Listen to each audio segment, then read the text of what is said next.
The mop bucket hit the floor with a metallic crash that echoed through Peterson Air Force Base's cafeteria like a gunshot. Dirty water exploded outward in a gray wave, spreading across the tile floor in slow motion. 40 officers froze mid-conversation. Kitchen staff stood motionless behind the serving counter, the morning coffee and breakfast plates forgotten. Admiral Nathaniel Cruz stood over the overturned bucket, his polished shoes untouched by the spreading puddle. His face carried the kind of authority that came from 2 decades of commanding men in combat zones. Salt and pepper hair, 3 stars on his shoulder boards catching the fluorescent light. A man who'd sent thousands into battle and never questioned his right to do so. The woman holding the mop didn't move, didn't flinch, just stood there in her gray janitor's uniform, the fabric worn thin at the knees and elbows. Work boots that had seen better years. Hair pulled back in a practical bun. No makeup, no jewelry. Nothing that would draw attention or suggest she'd ever been anything other than invisible. Reese Calloway was 28 years old, though the lines around her eyes made her look older. 3 hours of work cleaning this cafeteria. 3 hours of pushing that mop cart from table to table while officers laughed and talked about missions and medals and moments of glory she could never share.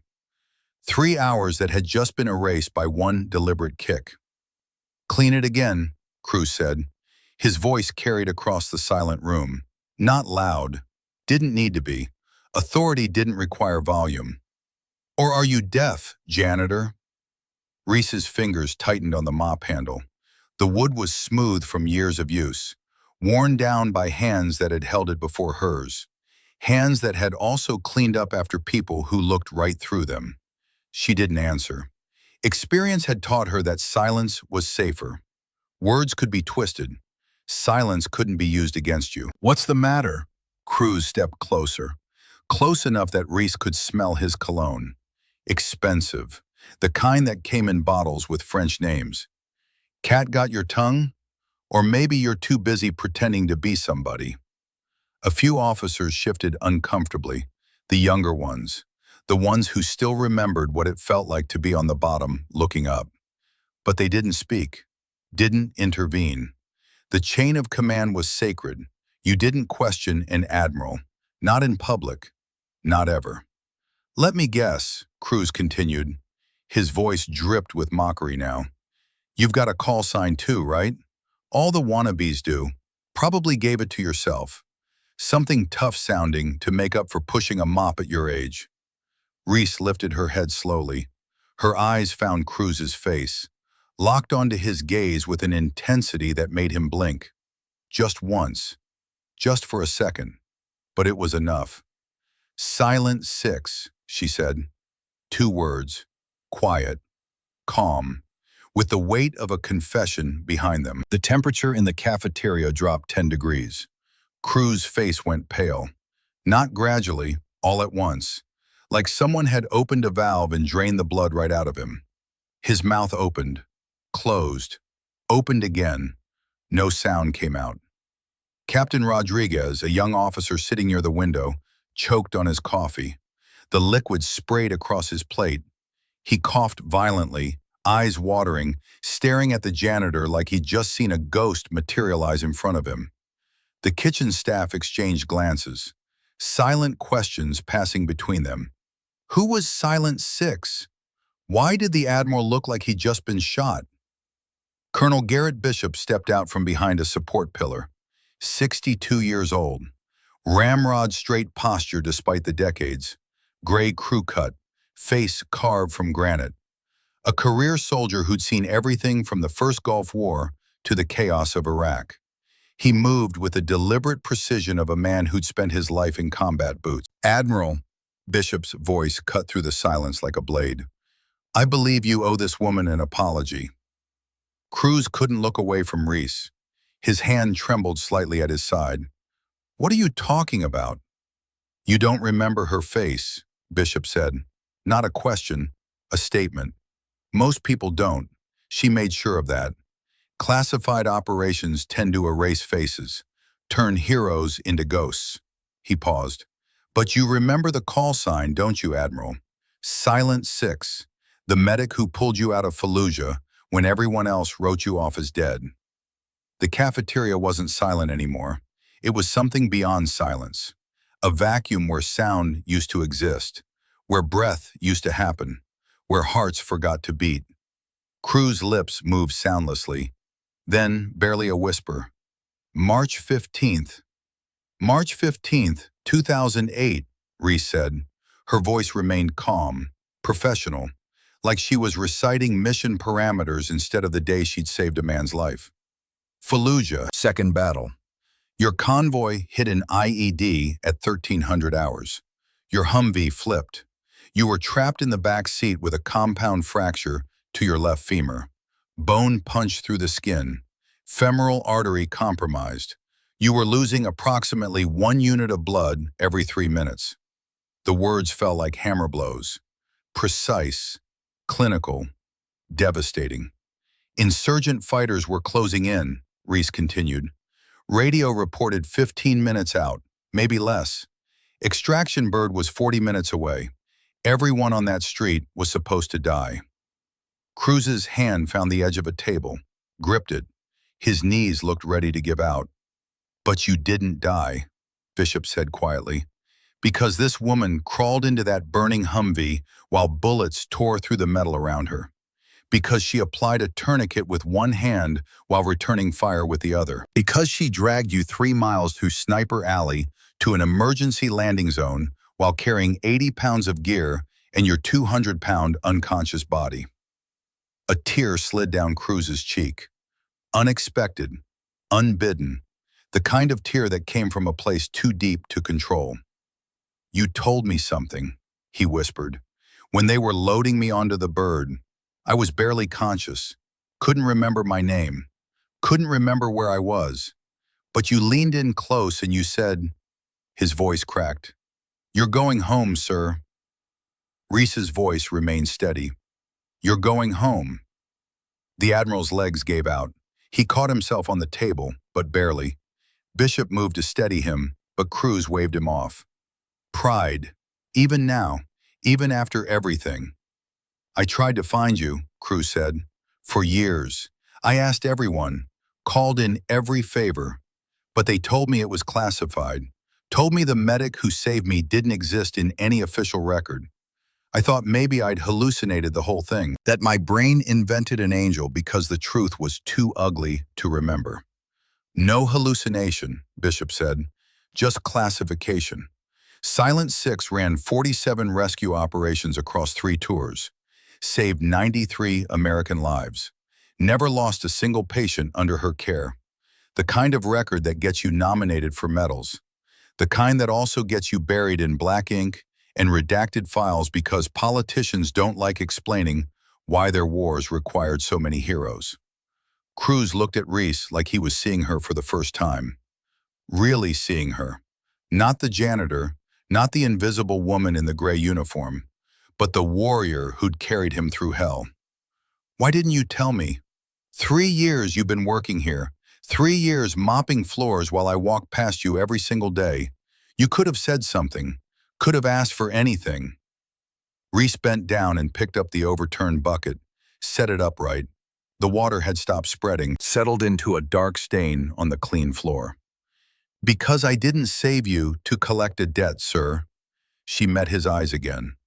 "I saved you because that's what I swore to do. That others may live. It's the pararescue motto. Still means something to some of us.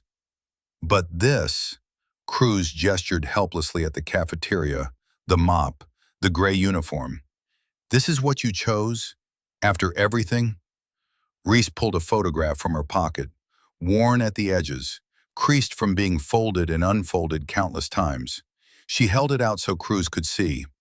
A little girl, 6 years old, brown curls, missing her front tooth, standing in front of a yellow school bus with a pink backpack that looked too big for her small frame. "Her name is Lily," Reese said. "She's 6. Her father was killed in Afghanistan 5 years ago. Took an RPG while providing overwatch for a convoy in Helmand province. He died instantly. Didn't feel anything. That's what they told me. Like that makes it better somehow. Cruz stared at the photograph. His hand reached out, hesitated, then touched the edge of the picture with something close to reverence. I was deployed when it happened, Reese continued, running missions in Syria, pulling down pilots out of ISIS territory, doing the job I was trained to do, the job I was good at. And while I was being Silent Six, being the hero, being everything the Army needed me to be, my daughter was growing up without a father, starting to forget what his voice sounded like, starting to ask her grandmother why Mama was never home. She took the photograph back, slipped it carefully into her pocket, right over her heart. So I made a choice, Reese said. No more missions, no more call signs, no more being the warrior who's never there when it matters. Lily needed a mother, not a ghost, not a medal, not a story someone tells at a memorial service. She needed someone to pick her up from school at 5 o'clock, someone to make dinner at 6, someone to read her stories at 7 and kiss her forehead at 8 and promise that tomorrow will come.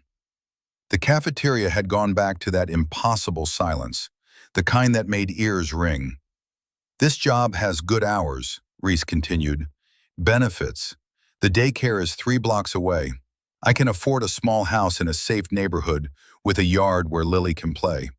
We have a routine. We have stability. We have each other. That's worth more than any medal, Admiral. Worth more than any call sign. Cruz pulled a business card from his jacket, expensive cardstock, embossed lettering. He held it out with both hands like he was offering something sacred.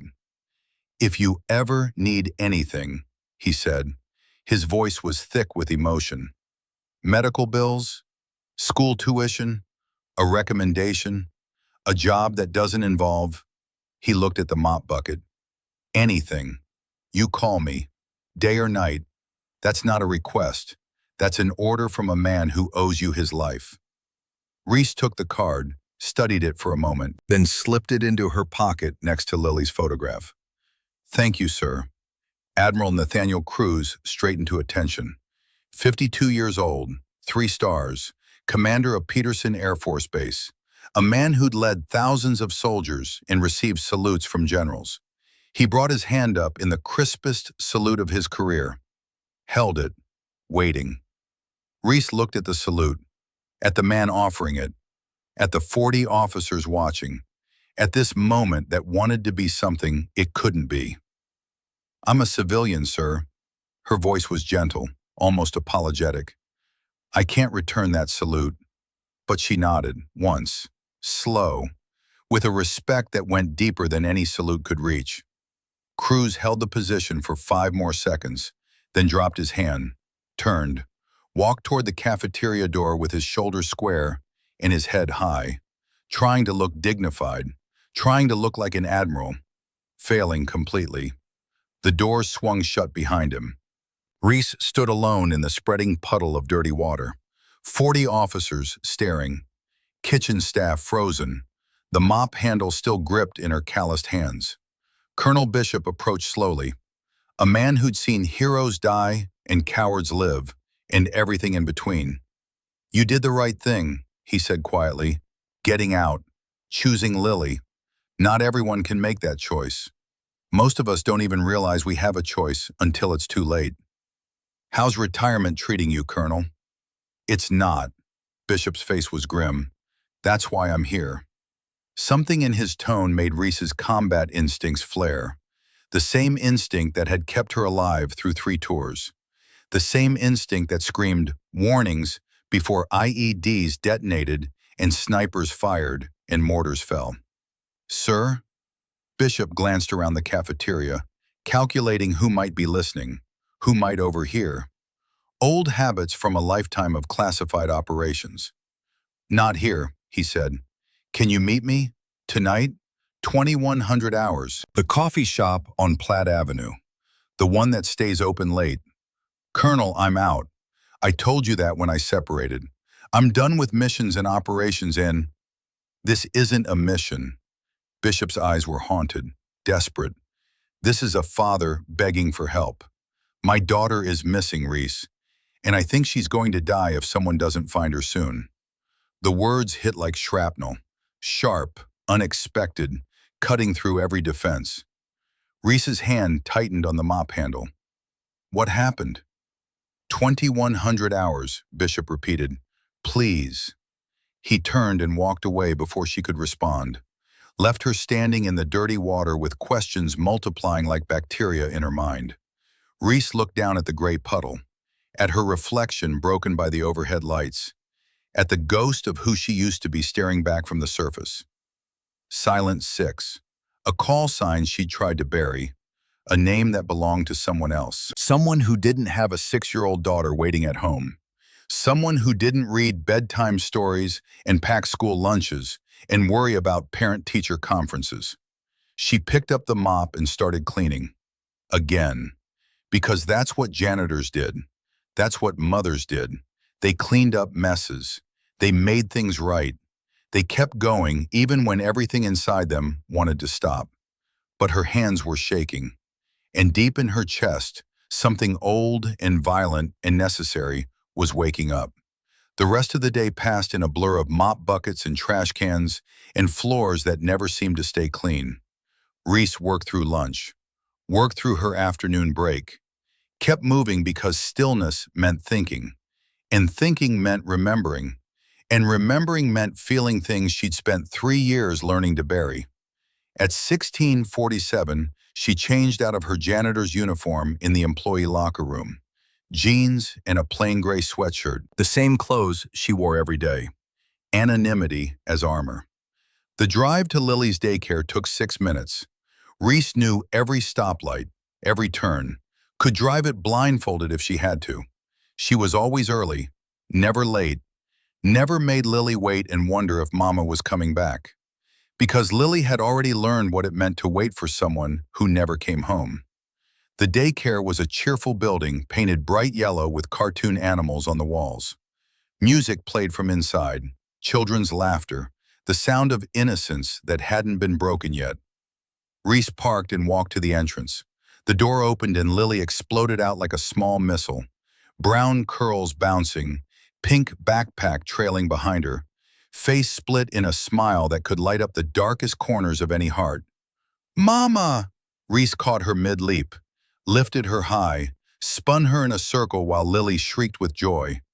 This moment, this exact moment, was worth every sacrifice, every mission turned down, every call sign buried, every identity erased. "Hey, sweetheart." Reese set her down but kept holding her hand. "How was school?" "We made airplanes." Lily thrust a crumpled piece of construction paper into Reese's face. "This one's yours. See? I drew you flying it." The drawing showed a stick figure in a paper cockpit, wings spread wide, flying toward a sun made of yellow crayon. The kind of sun only children drew, pure and simple and honest. Reese's throat tightened. "It's perfect, baby. Best airplane I've ever seen." "Better than the real ones at your work?" "Way better." Lily grinned, showing the gap where her front tooth used to be. The tooth fairy had come last week, left 2 quarters under the pillow. Lily had been so proud she'd shown the quarters to everyone at daycare. They walked to the truck hand in hand, Lily chattering about her day, about how Tommy had eaten paste again, about how the teacher read a story about butterflies, about how recess was too short and lunch was too long, and could they please get ice cream on the way home. "It's almost dinner time, Lilybug." "Please?" Lily deployed her missing tooth smile like a weapon. "Pretty please? With sprinkles?" Reese looked at her daughter's face. Those brown eyes, that innocent hope, the absolute certainty that Mama could make anything happen if she wanted to. In 48 hours, Reese might be on a plane to God knows where, might be running a mission that could get her killed, might be making choices that would take her away from this little girl who believed her mother could do anything. "Okay," Reese said. "Ice cream it is." Lily cheered. They drove to the shop on Main Street, the one with the pink awning and the bell that jingled when you walked in. The one that had been there for 30 years and would probably be there for 30 more. Stability. permanence. Things that mattered to a woman who'd spent her adult life moving from base to base, war to war, mission to mission. Lily got strawberry with rainbow sprinkles. Always strawberry, always rainbow sprinkles. 6-year-old consistency that made the world make sense. Reese got coffee ice cream and didn't taste a single bite. They sat at a corner table, just the two of them, mother and daughter, the most important mission Reese would ever run. Mama? Yeah, baby. Why do you clean floors? The question landed like incoming fire. Unexpected, dangerous. Reese set down her spoon. What do you mean? Tommy's dad flies planes. Sarah's mommy is a doctor, but you clean floors. Lily's forehead wrinkled in thought. Is that important? Every word out of Reese's mouth for the next 30 seconds would shape how her daughter saw the world, saw work, saw value, saw her own mother. You know what, sweetheart? Every job is important if you do it right. The people who fly the planes matter. The people who fix the planes matter. And the people who keep everything clean so everyone can do their jobs, they matter too. Like a puzzle? Exactly like a puzzle. Every piece counts. No piece is better than any other piece. They all work together to make the picture complete. Lily nodded slowly, processing. You're a good piece, Mama. Something inside Reese's chest cracked open. Thanks, baby. You're my favorite piece. I know. Lily went back to her ice cream with the absolute confidence of a child who'd never doubted her mother's love. Reese watched her eat, memorized the curve of her cheek, the way her tongue stuck out slightly when she concentrated, the strawberry ice cream on her chin. These details, these tiny, perfect details, were what mattered, were what made life worth living. Her phone buzzed in her pocket. One text message, unknown number. Check your mailbox when you get home. Come alone. Tell no one. GB. Garrett Bishop. The mission she'd been trying not to think about all day. The daughter he'd mentioned. The desperation in his voice. Reese deleted the text, put the phone away, focused on Lily. But the ice cream tasted like ash in her mouth. And somewhere in the back of her mind, Silent Six was already packing her gear. They got home at 18:15. The house was small, 2 bedrooms, 1 bathroom, a kitchen with linoleum floors that curled up at the edges, a living room with a couch from Goodwill, and a television that still had a VCR player built in. But it was theirs, paid for with Reese's janitor salary and her military disability check. A roof that didn't leak, walls that kept out the cold, a yard where Lily could play without worrying about IEDs or snipers or drone strikes. Safety, real safety, the kind most Americans took for granted and most soldiers never really found. Bath time, Reese announced. Do I have to? Unless you want to go to school tomorrow smelling like strawberry ice cream. Lily giggled and ran toward the bathroom. Reese followed, smiling, pretending everything was normal, pretending she wasn't thinking about the mailbox outside, about whatever Bishop had left there, about the choice she'd have to make. Bath, pajamas, teeth brushed, hair combed, the routine that kept chaos at bay. Story time! Lily bounced on her bed. Reese read 3 books, then 2 glasses of water, then 1 more story, then a serious discussion about whether unicorns could beat dragons in a fight. Lily argued for unicorns. Reese played devil's advocate. They debated like scholars, like this was the most important question in the world. Finally, Lily's eyes started to droop. Her words slurred. She fought sleep like an enemy she could defeat through sheer willpower. Mama? Yeah, baby. Are you going away? Reese's hand froze mid-stroke through Lily's hair. What makes you ask that? You have your thinking face, the one you get when something's wrong. Lily's eyes were already half closed. Tommy's dad went away for a long time. He was in the army. Tommy said it was really hard. Every parent's nightmare.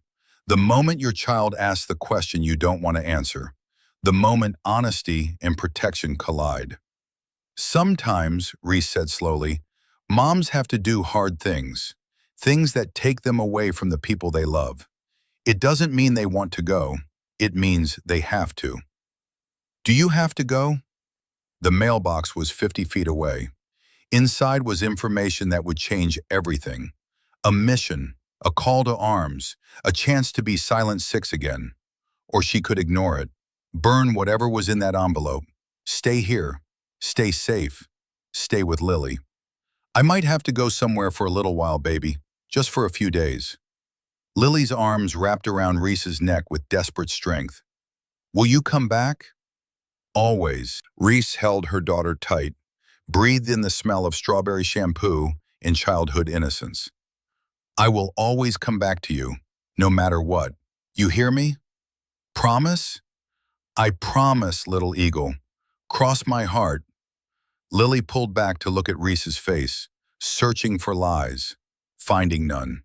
Okay, Mama, but you better keep your promise, or I'll be really, really mad. Reese smiled despite everything. I know you will, baby. I know you will. She sat on the edge of the bed until Lily drifted off mid-sentence, the way children do, until the only sounds were her daughter's soft breathing and the distant hum of the refrigerator. Then Reese stood, walked to the door, paused at the threshold.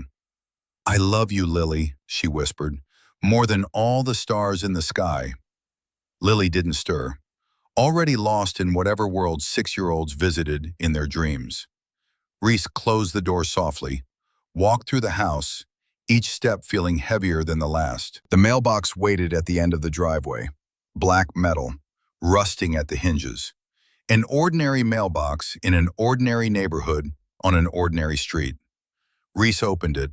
Inside was a manila envelope. No return address, no postmark. Hand-delivered, just like Bishop said. She pulled it out, felt the weight, thick, multiple documents inside. Part of her wanted to burn it, right here, right now. Watch it turn to ash and blow away in the Colorado wind. Part of her needed to know what was inside. Silent Six won the argument. Reese went back inside, locked the door, checked on Lily one more time, then sat at the kitchen table under the single overhead light. The envelope opened with a sound like tearing fabric. Inside was a photograph, a letter, a USB drive, and coordinates written in Bishop's distinctive handwriting. The photograph showed a young woman, 19 years old, dark hair pulled back in a practical ponytail, bright, intelligent eyes, standing in front of a Syrian refugee camp with children clustered around her. She wore a press vest, carried a camera, smiled like someone who believed the world could still be saved. Reese flipped the photo over. Written on the back, Lydia Bishop, March 2015, Azaz District, Syria, last known location. The letter was short, handwritten, Bishop's words cramped and desperate. Reese, I know you're done. I know you made a choice. I respect that choice more than you'll ever know. But my daughter is missing. Lydia was embedded with the Free Syrian Army as a journalist, documenting the refugee crisis, trying to show the world what's happening. 3 days ago, she disappeared. No contact, no demands, no body. The State Department says she's dead. Collateral damage. Wrong place, wrong time. They've already written her off. But I know my daughter. She's smart. She's careful. She wouldn't just vanish. Someone took her. And I think I know who. The USB drive has everything I've gathered. Bank records, travel logs, communications intercepts. There's a network, Reese. Americans trafficking women out of conflict zones, using diplomatic cover, making millions. And I think Lydia stumbled onto it. I think she found proof. And I think they took her before she could expose them. I can't do this alone. I'm 62, my knees are shot, my hands shake. I can't run ops anymore. But you can. You're still Silent Six. You're still the warrior who saved 93 lives. I'm not asking you as your former commanding officer. I'm asking as a father. Please, find my daughter, bring her home. Garrett Bishop. Reese read the letter 3 times, then set it down with hands that wanted to shake but wouldn't let themselves. The USB drive was small, black, encrypted. She'd need a computer to access it, need time to go through the files, need to verify Bishop's intel. But the coordinates she understood immediately. Azaz District, Syria, 60 kilometers south of the Turkish border, ISIS territory, active combat zone. The kind of place where Americans disappeared and never came back. The kind of place Silent Six used to operate. Reese looked at Lydia's photograph. 19 years old, someone's daughter, someone who'd gone to a war zone trying to help, trying to make a difference, trying to do good in a world that rewarded evil. She thought about Lily sleeping in the next room, about the promise she just made, about coming home no matter what. She thought about her husband, killed in Afghanistan 5 years ago, doing his duty, following orders, never seeing his daughter grow up. She thought about the 93 soldiers she'd saved, the 47 missions she'd run, the call signs she'd earned through blood and fire and 3 tours in hell. Silent Six, a ghost, a legend, a warrior who specialized in impossible rescues. Reese picked up her phone, dialed the number on Admiral Crew's business card. He answered on the first ring. Calloway? I need a favor, Admiral. A pause. Name it. If something happens to me, I need you to take care of Lily, my daughter. Make sure she's safe. Make sure she knows I loved her. Make sure she understands why I had to go. The silence on the other end lasted 5 seconds. When Cruz spoke again, his voice was thick. Nothing's going to happen to you, Silent Six. You're the best there is. But if it does, Cruz interrupted, then I'll protect her with my life. You have my word, my solemn oath. Your daughter will never want for anything, never feel alone, never doubt that her mother was a hero. Thank you, sir. Where are you going? Syria, to find a girl who shouldn't have to die alone. Another pause. You need transport, gear, intel support? I'll let you know. Calloway, be careful. The world needs heroes like you. Lily needs her mother. I know, sir. That's why I'm coming back. Reese hung up, set the phone down, looked at the photograph of Lydia Bishop one more time. 19 years old, dark hair, bright eyes, someone's daughter. Just like Lily would be in 13 years. Reese stood, walked to the bedroom, opened the closet, pushed aside the civilian clothes until she found the duffel bag in the back. Olive drab, military issue, still packed with the gear she told herself she'd never use again. Body armor, tactical vest, medical kit, communications equipment. The tools of a warrior who'd promised to hang up her sword. Silent Six's gear. Reese pulled out the bag, unzipped it. The smell hit her immediately. Gun oil and canvas and memories of missions that still woke her up screaming. But underneath the fear was something else. Something she'd tried to kill but couldn't quite bury. Purpose. She checked her watch. 20:45. 15 minutes until her meeting with Bishop. Reese walked back to Lily's room, opened the door quietly. Her daughter slept soundly, peacefully, dreaming of unicorns and rainbows in a world where mothers always came home. I'll be back, sweetheart, Reese whispered. I swore it to you. She kissed Lily's forehead, breathed in strawberry shampoo one more time, then turned and walked away before she could change her mind. The coffee shop on Platt Avenue was nearly empty at 2100. A few college students, a couple on a date, a homeless man nursing a cup that had been cold for an hour. And in the corner booth, Colonel Garrett Bishop, 62 years old, gray crew cut, eyes that had seen too much, hands wrapped around a coffee mug like it was the only thing keeping him anchored to reality. He looked up when Reese walked in. Something like hope flickered across his face, then died when he saw her expression. You read the file, he said, not a question. I read the letter. Reese slid into the booth across from him. Haven't accessed the USB yet. but I will. Then I know your daughter is missing. I know you think there's a trafficking network. I know you want me to find her. Reese leaned forward. What I don't know is why you think she's still alive. State Department declared her dead. Most kidnapping victims in Syria don't last 72 hours. It's been 3 days, Colonel. What makes you think Lydia isn't already gone? Bishop's jaw tightened. Because I know my daughter. And because of this.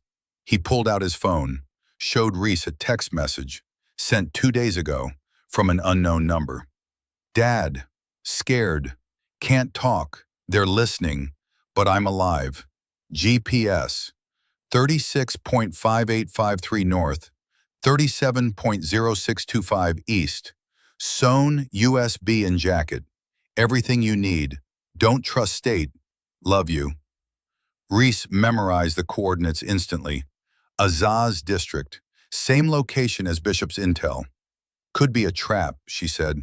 Could be someone using her phone to lure you in. Could be. Bishop's voice was steel. Or it could be my daughter fighting for her life. And I won't abandon her because I'm afraid of a trap. Reese studied his face. The desperation, the fear, the absolute certainty that came from a father's love.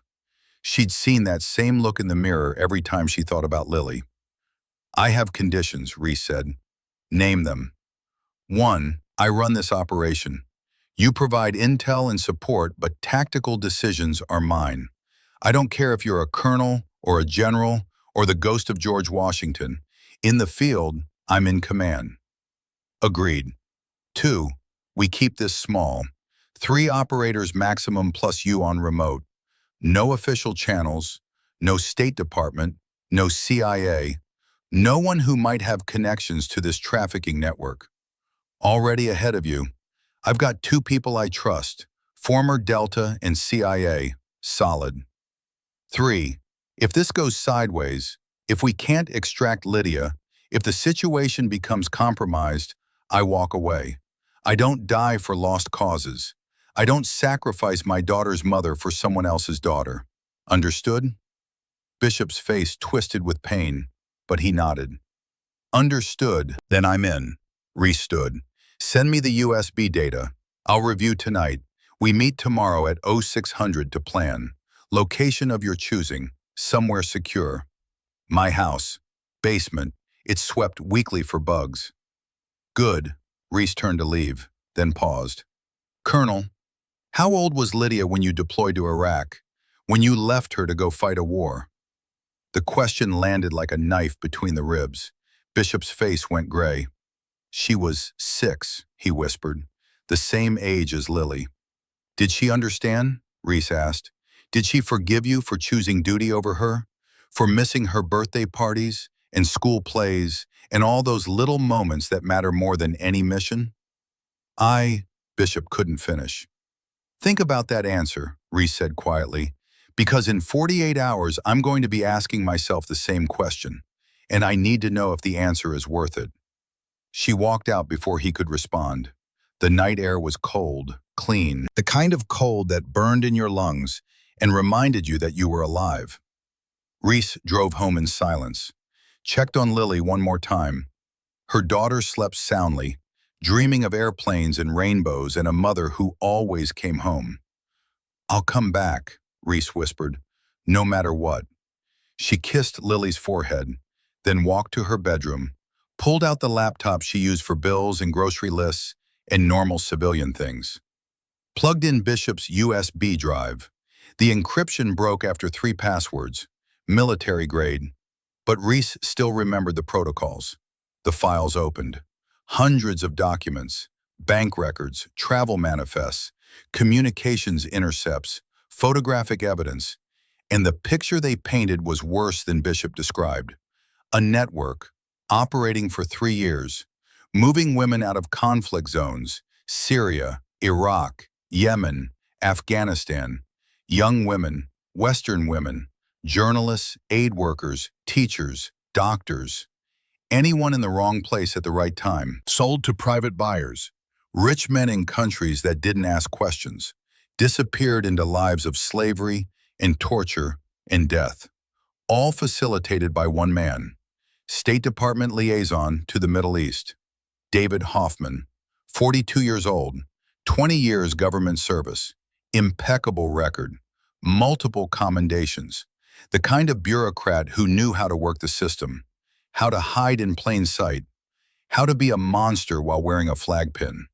And Lydia Bishop had been investigating him, had proof, had evidence, had everything needed to bring him down, until she disappeared. Reese stared at Hoffman's photograph on the screen. Bland face, forgettable features. The kind of man you'd walk past 100 times and never remember. The kind of man who'd sold 12 women into slavery and slept soundly at night. Something cold settled in Reese's chest. Not anger. Anger was hot, undisciplined. This was something else, something colder and harder and infinitely more dangerous. Purpose. Silent Six had hunted terrorists, had extracted hostages, had run missions that didn't exist in any official record. But she'd never hunted someone like Hoffman, someone who hid behind bureaucracy and diplomatic immunity, someone who wore the same flag she'd bled for. Reese closed the laptop, looked at the duffel bag in the corner, at the gear she'd promised to leave buried. Then she looked at the photograph of Lily on her nightstand. 6 years old, bright smile, absolute faith that Mama could do anything. "Forgive me, baby," Reese whispered, "but some fights can't be walked away from." She picked up her phone, started making calls, the kind of calls that couldn't be traced, the kind that pulled ghosts out of retirement and warriors out of hiding. By midnight, she had her team. By 0200, she had a plan. By 0400, she'd written a letter to Lily. The kind of letter mothers wrote when they knew they might not come home. It sat, sealed in an envelope on the kitchen table, next to Lily's paper airplane drawing, next to a photograph of Reese in her uniform, before the world got complicated, before Silent Six became a ghost. The sky was starting to lighten when Reese finally crawled into bed. 3 hours until Lily woke up. 3 hours to pretend everything was normal. 3 hours before she had to tell her daughter that Mama was going away and might not come back. Reese closed her eyes, but sleep didn't come. Just memories, missions, faces of soldiers she'd saved, faces of soldiers she couldn't. And somewhere in the darkness, a 19-year-old girl named Lydia Bishop was waiting, hoping, praying that someone would come. Silent Six was coming, the ghost was rising, and God help anyone who stood in her way. Dawn broke over Colorado Springs like a wound opening in the sky, red and orange bleeding across the horizon. The kind of sunrise soldiers learned to hate because it meant another day of staying alive. Reese sat at the kitchen table with cold coffee and colder thoughts. The letter to Lily lay sealed and waiting, words she'd written in the dark, words that said goodbye without saying it, words that tried to explain why some promises had to be broken to keep others. The house was silent except for the hum of the refrigerator and the tick of the clock on the wall, each second bringing her closer to the moment she'd have to wake Lily, have to look into those trusting brown eyes, have to lie about where Mama was going and when she'd be back. Footsteps padded down the hallway, small feet, sleepy steps. Lily appeared in the kitchen doorway, hair tangled from sleep, stuffed elephant clutched under one arm, eyes still heavy with dreams. "Mama, why are you awake? It's still dark." Reese opened her arms and Lily climbed into her lap without hesitation. Warm and small, imperfect, the weight of her pressed against Reese's chest like an anchor to everything good in the world. "Couldn't sleep, sweetheart. Sometimes grown-ups have trouble with that." "Bad dreams?" "Something like that." Lily yawned and snuggled deeper. "Want to hear my dream? I was flying, like a real eagle, way up high where the clouds live, and you were flying with me. We were racing. Who won? You did, but I let you because you're my mama, and mamas need to win sometimes." Reese held her daughter and watched the sun finish rising. Watched the world turn from darkness to light. watched another day begin that might be the last morning they spent together. "Lily, baby, Mama needs to tell you something." The little girl tensed. Children always knew.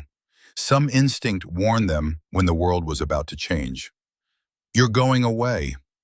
Not a question, a statement delivered with the absolute certainty of a 6-year-old who'd already lost her father. "Just for a few days, maybe a week. There's a girl who needs help. A girl not much older than you who's scared and alone. And Mama is one of the few people who can find her." "Like a superhero?" "No, baby, not like a superhero. Superheroes are pretend. This is real. And real is harder. Real is dangerous." Lily pulled back to look at Reese's face, searching, reading, understanding more than any 6-year-old should have to. "Are you scared, Mama?" The question deserved honesty. Children could smell lies the way dogs smelled fear. "Yes, I'm scared, but I'm going anyway." Because sometimes being brave doesn't mean not being scared. It means being scared and doing what's right anyway. "Like when I got my shot at the doctors? I was scared, but I did it anyway." "Exactly like that. You were so brave that day. I was so proud of you." Lily nodded slowly, processing. "Okay, Mama, you can go, but you have to promise you'll come back." Reese made an X over her chest. "I swear it. I will fight through anything to get back to you. Mountains, oceans, bad guys. Nothing will keep me from coming home." "Even dragons?" "Even dragons," Lily smiled. Satisfied, the world made sense again because Mama had promised. If only promises were bulletproof. They made breakfast together, pancakes with chocolate chips, Lily's favorite. The kitchen filled with the smell of butter and vanilla in normal Saturday mornings. Maria arrived at 0800, 63 years old, retired school teacher, widow, the grandmother Lily never had. She'd watched Lily before when Reese worked late shifts. Trusted, kind, one of the few people in the world Reese would leave her daughter with. "How long?" Maria asked quietly, while Lily packed her backpack with important things. Stuffed elephant, coloring books, the photo of her father in his uniform. "A week, maybe less if everything goes right." "And if it doesn't go right?" Reese handed her an envelope. Thick, legal documents inside. "Then everything Lily needs is in here. Custody papers, bank information, life insurance, contact numbers for Admiral Cruz at Peterson. He's expecting your call if I don't come back." Maria's eyes filled with tears. "Reese, you don't have to do this. Whatever this is, you have a daughter. You have a life here. Let someone else be the hero." "There is no one else. And if I don't go, a 19-year-old girl dies alone in a Syrian prison cell. Someone's daughter, Maria. Someone's Lily." "And what about our Lily? What happens to her if you die trying to save someone else's child?" The question hung between them like smoke from a gun barrel. Heavy, unavoidable, carrying the weight of every choice Reese had made and would make. "She'll know her mother died doing what was right. That has to be enough." Maria wiped her eyes. "You military people, always so sure sacrifice equals righteousness." "Not sure at all, but I made a promise to myself a long time ago that others may live still means something. Even when those others aren't your daughter?" Reese didn't have an answer for that, or maybe she did and didn't want to say it out loud. Lily came running back, backpack on, elephant secure, ready for adventure because to her, this was just another sleepover at Maria's house. "Bye, Mama. Love you." She hugged Reese tight. "Don't forget to fight the dragons." "Never, baby. I'll see you soon." Reese watched them drive away, watched until Maria's car turned the corner and disappeared, watched until the street was empty, and the only thing left was silence and the weight of choices made. Then she went inside, changed into tactical pants and a dark shirt, pulled her hair back tight, started loading gear into the duffel bag. Body armor, ceramic plates front and back, medical kit, tourniquets and quick clot and Israeli bandages. comms equipment, encrypted radio, tactical gloves, knee pads, everything Silent Six needed to run a mission in hostile territory. The guns came last. A Glock 19, reliable, simple, the kind of weapon that worked when everything else failed. Extra magazines, hollow point ammunition, not standard military issue, but Reese wasn't military anymore. She was something else now. Something without rules or oversight or anyone to answer to except herself. The burner phone buzzed. Text from Bishop. 2 words. 0600. Ready? Reese looked around her small house, at the refrigerator covered in Lily's drawings, at the couch where they read stories, at the kitchen table where they ate breakfast and talked about unicorns and dragons and all the important things in life. She picked up the letter she'd written, held it for a moment, then tucked it into the envelope with the custody papers Maria carried. If she died in Syria, Lily would read it someday, would understand, would forgive her mother for choosing duty over safety. Or she wouldn't, and Reese would be too dead to care. She grabbed the duffel bag, locked the house, got in her truck, and drove toward a war she'd promised herself she'd never fight again. Bishop's house was in a quiet neighborhood north of the base. Ranch style, well-maintained, American flag hanging from the porch. The kind of house career soldiers bought when they finally stopped moving, when they finally found a place worth staying. Reese parked in the driveway, grabbed her bag, walked to the front door. Bishop answered before she could knock. He looked like he hadn't slept, gray stubble on his jaw, eyes red-rimmed, coffee mug in one hand that probably wasn't his first. "Basement," he said. No greeting, no small talk, just mission focus. The basement had been converted into an operations center. Maps covered the walls, satellite imagery, communications equipment, 3 monitors showing real-time intelligence feeds, the kind of setup that cost more than Reese made in 5 years as a janitor. 2 people waited by the main table, both in their 40s, hard faces, calm eyes, the look of soldiers who'd seen combat and survived by being better than everyone trying to kill them. "Reese Calloway, meet your team," Bishop gestured. "Sergeant Declan Murphy, former Delta Force, 3 tours Afghanistan, 2 Iraq, specialist in close-quarters combat and tactical entry." Murphy nodded. Irish heritage written in his red hair and blue eyes. 6'2", built like a linebacker, hands that looked like they could crush concrete. "Ma'am," he said, voice like gravel in a blender. "Just Reese. No rank, no formalities. We're all ghosts on this operation." "Works for me," Bishop continued.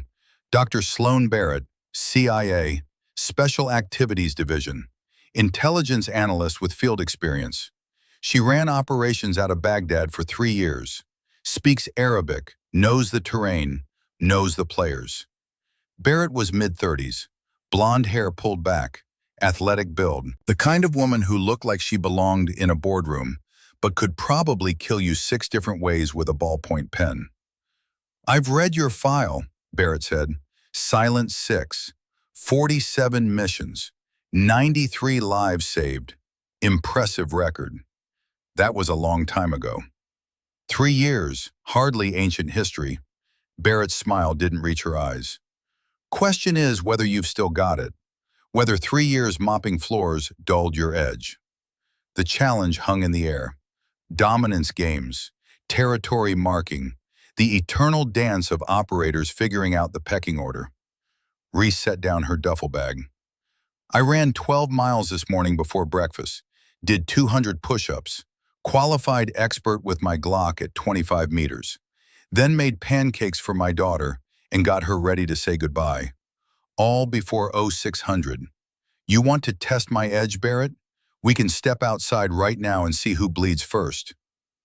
Barrett's smile became genuine. "I like you. You'll do," Murphy laughed. "Told you she was solid, Sloan. Silent Six doesn't play." Bishop pulled up a chair. "Now that we've established dominance, can we focus on saving my daughter?" The room went quiet. Mission focus settling over them like armor. Bishop pulled up satellite imagery on the main monitor. Northern Syria, desert terrain, a compound surrounded by walls. This is where Lydia's GPS coordinates pointed. Azaz district, 60 kilometers south of Turkish border, currently controlled by a splinter faction of ISIS. Approximately 40 fighters in the immediate area. The compound itself houses 12 to 15 at any given time. Security? Restudy the images. Guard towers at each corner, machine gun emplacements, roving patrols. They're not expecting an attack, but they're not stupid either. Surveillance? Drones? Satellites? Limited. The compound is under a religious exemption. Officially, it's a mosque. Unofficially, it's a prison and trafficking hub. Hoffman has been using it for 2 years. Barrett pulled up financial records.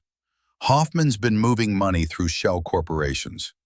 4.2 million over 3 years. Payments from buyers in Saudi Arabia, UAE, Qatar. Rich men buying Western women like collectibles. How many women? Reese's voice was flat, controlled. We've identified 12 missing persons who match the pattern. Journalists, aid workers, teachers, all disappeared from Syria or Iraq in the last 3 years. All with Hoffman's approval on their travel documents. And you think Lydia is there, at this compound? I know she is. Bishop's voice cracked slightly. The GPS coordinates match, the timeline matches, and yesterday I received this. He played an audio file. Static, background noise, then a voice, young, female, terrified. Dad, if you're listening, please help me. I'm in a basement. There are 4 other girls here. They took our phones, but I hid one. They're coming back. I don't have much time. Please, Dad, please. I don't want to die here, please. The recording cut off. Silence filled the room. Heavy, suffocating. Reese closed her eyes, heard Lily's voice instead of Lydia's, heard her daughter calling for help, heard the terror and desperation, and absolute certainty that no one was coming. When do we leave? Her voice was ice. Transport is arranged for 2200 tonight. Military flight to Incirlik Air Base in Turkey. From there we cross the border on foot. Kurdish Peshmerga will provide local support, but they won't cross into ISIS territory. Once we're in the compound, we're alone. Extraction plan? Murphy pointed to the map. Helicopter pickup here, 5 kilometers northeast of the compound. Turkish pilot, off the books, no questions asked. He'll wait 2 hours maximum. If we don't make the rendezvous, he leaves without us. And if we get separated, if someone gets wounded, if the mission goes sideways, the 3 of them exchanged glances. Unspoken understanding passing between operators who'd been in situations with no good answers. Then we adapt, Bishop said quietly, like we always do. Reese studied the satellite images, memorizing the terrain, guard tower positions, likely entry points, escape routes, running the mission in her head the way she'd run 47 others. But this time was different. This time she had a 6-year-old daughter waiting at home. This time failure didn't just mean her death. It meant Lily growing up without a mother, wondering why Mama didn't come back, wondering if she was worth fighting for. I need to make one thing clear, Reese said. If this mission becomes unrecoverable, if Lydia is already dead, or if the tactical situation makes extraction impossible, I'm calling it. I'm not dying for a lost cause. My daughter needs her mother more than your daughter needs a corpse. The words landed like a slap. Barrett winced. Murphy looked away. Bishop's face turned to stone. Understood, but we verify status before we abort. We don't assume, we confirm. Agreed. Now show me the infiltration plan. They spent the next 6 hours going over every detail. Guard rotations, communication protocols, medical contingencies, ammunition loads, water requirements, backup plans for the backup plans. By noon, Reese's head was full of coordinates and timing sequences and 1,000 ways the mission could fail. By 1400, her body was thrumming with adrenaline she couldn't burn off. By 1600, she was staring at her phone. wanting to call Lily, wanting to hear her voice one more time before stepping into the dark. But Maria had taken Lily to the park to keep her distracted, to keep her from wondering why Mama wasn't there.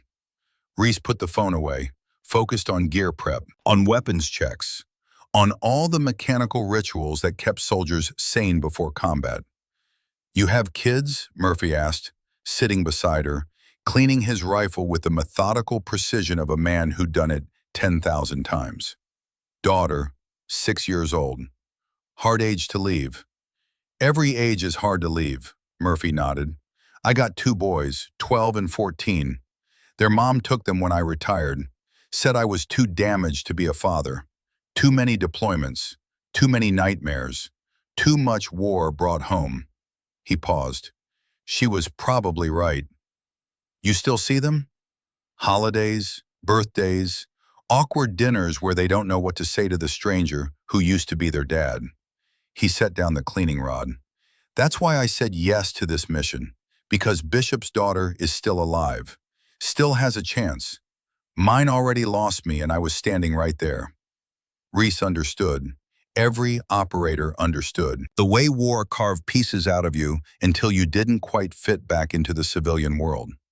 Until your own children looked at you like a stranger. "We bring her home," Reese said. "Lydia, we bring her home to her father.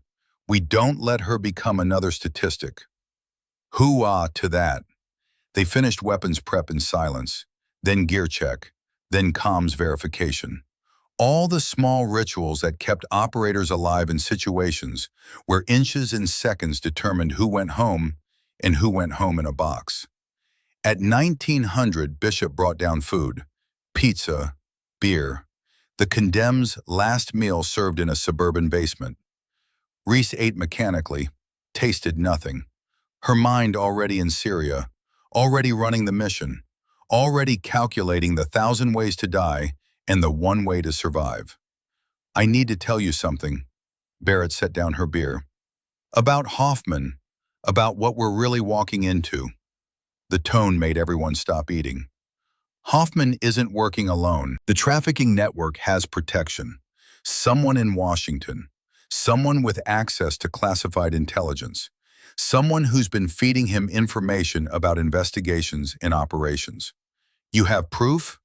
Bishop's voice was hard. "Not yet, but the pattern is clear.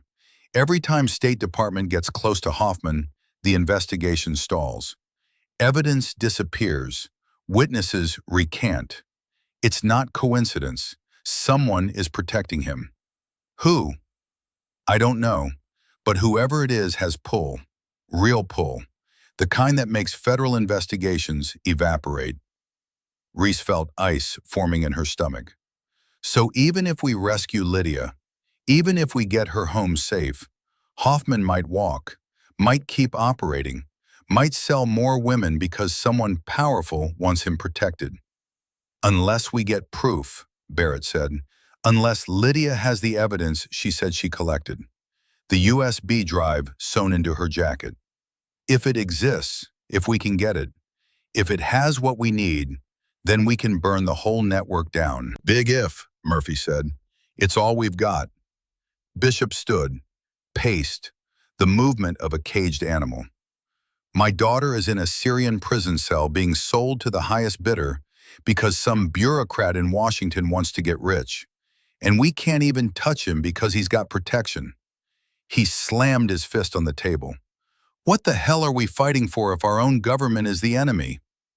"We're fighting for Lydia," Reese said quietly. "That's all that matters right now. We get her out. We get the evidence. Then we worry about burning Washington to the ground." Bishop took a deep breath, nodded. "You're right. First things first. Mission focus." "We leave at 2200, Reese said. "Everyone gets some rest. We've got a long night ahead." They dispersed. Murphy to the spare bedroom upstairs, Barrett to the couch, Bishop to his office to stare at photos of his daughter and probably not sleep at all. Reese found a quiet corner in the basement, sat with her back against the wall, eyes closed but not sleeping, just existing in that space between waking and unconsciousness that soldiers learn to inhabit. Her phone buzzed. Text from Maria. Lily is asking for you. What should I tell her? Reese stared at the message, at the question that didn't have a good answer. She typed back, tell her mama loves her more than all the stars in the sky. Tell her I'm thinking about her every second. Tell her I'll be home soon. She's scared, Reese. She knows something is wrong. Kids always know. Just hold her tight and tell her I'm coming home. Please. I will. Be safe. Come back to her. I will. That's my vow. Reese put the phone away, pressed her palms against her eyes, fought back the tears that wanted to come. Lily, 6 years old, bright smile, absolute faith that Mama could fight dragons and win. And here was Reese about to step into a war zone, about to risk everything for someone else's daughter, about to maybe break the promise she'd made. Reese stood, checked her gear one more time.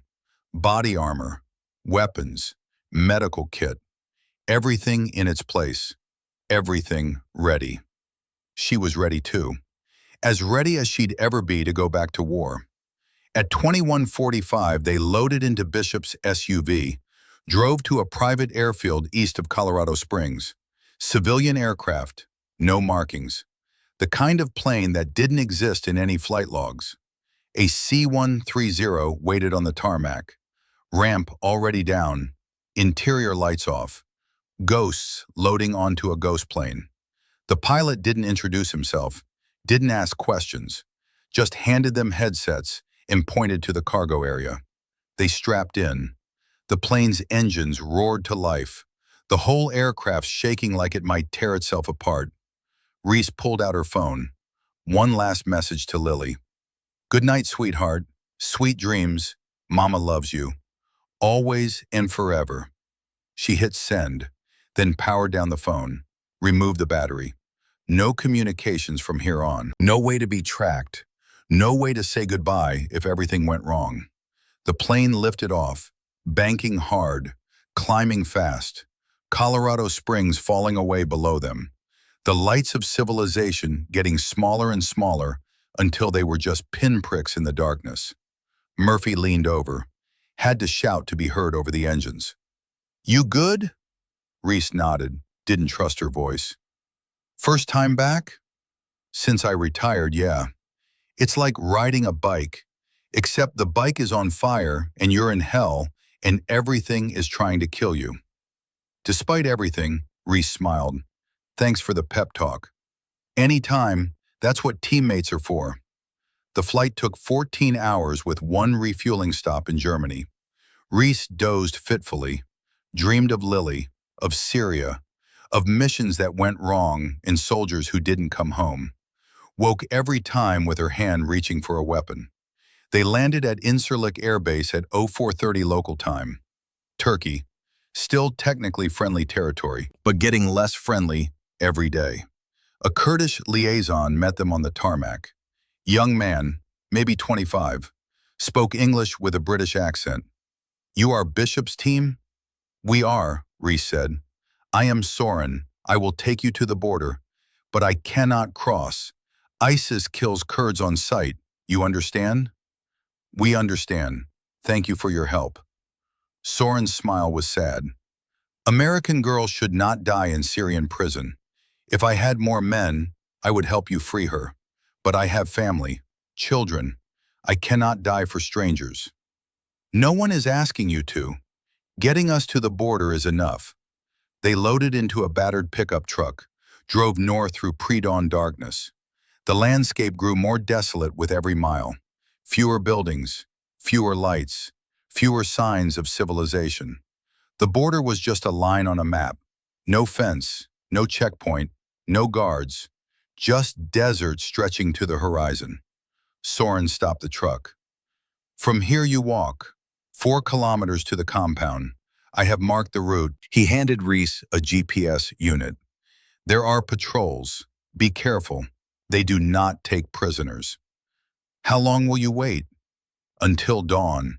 If you are not back by then, I leave. The roads are not safe in daylight. Reese shook his hand. Thank you, Soren, for everything. Bring her home. The American girl. Bring her home to her father. They unloaded their gear, checked weapons one final time. The sky was starting to lighten in the east. Dawn coming whether they were ready or not. Barrett took point. She knew the terrain, had run operations here before. Murphy covered the rear, Reese in the middle. They moved in silence, spacing themselves 15 meters apart. Weapons ready, eyes scanning, every sense hyper-alert. The desert was cold. Temperature had dropped to near freezing during the night. Reese's breath misted in the air. Her fingers were numb despite the tactical gloves. 2 kilometers in, Barrett held up a fist. Everyone froze. Voices ahead, speaking Arabic, getting closer. They dropped flat, buried themselves in the sand, became part of the landscape. 3 ISIS fighters walked past. 50 meters away, a K-47's slung over shoulders, talking and laughing, probably heading back from patrol. They didn't see the 4 ghosts lying in the dirt, didn't sense the death that could have reached out and taken them. Reese's finger rested on her trigger guard. Light pressure, ready, waiting for the order that didn't come. Barrett let them pass, waited until they were out of sight, then signaled, all clear. They continued. 4 clicks became 3, 3 became 2. The compound appeared as the sun broke the horizon. Concrete walls, guard towers, exactly like the satellite imagery. But satellite imagery didn't convey the smell. Diesel fuel and human waste and fear didn't convey the sounds. Generators running, men shouting, dogs barking, didn't convey the wrongness, the sense that evil lived here and thrived. Reese studied the compound through her scope, counted guards, 12 visible, probably more inside. North wall is our best approach, she whispered into comms. Steepest grade, least visibility from the towers. I see 4 guards on the perimeter, Murphy said. 2 on foot patrol, 2 stationary. We wait for shift change. Guards get sloppy during transitions. They settled in, buried in the sand, watching, waiting, the sun climbing higher, heat beginning to build. At 0800 the guards changed, new fighters coming out, old fighters heading inside, confusion, disorder. The 30 seconds of chaos Reese needed. Move! They sprinted from cover, crossed 200 meters of open ground in 90 seconds, reached the north wall without being seen. Reese pulled out a grappling hook, swung it twice, released. It caught the top of the wall with a soft clink. She climbed first, hand over hand, 15 feet, 20, her arms burning, heart pounding. Reached the top, scanned the courtyard, 2 guards walking away. Backs turned. She dropped over the wall, landed in a crouch, weapon up, scanning. Murphy came next, then Barrett. They were inside, in the heart of ISIS territory, surrounded by men who would kill them on sight. No turning back now. Reese led them along the inner wall, moving from shadow to shadow. The main building was 50 meters ahead, 2 stories, barred windows, heavy steel door. That's where they'd keep prisoners. In the basement where screams couldn't be heard. Barrett pulled up beside her. 4 guards at the entrance. We'll need a distraction. Reese nodded, keyed her radio. Murphy, you're up. Murphy grinned, pulled a flashbang from his vest. 1 distraction coming up. He tossed it toward the far side of the courtyard. The grenade bounced twice, clattered against a metal barrel.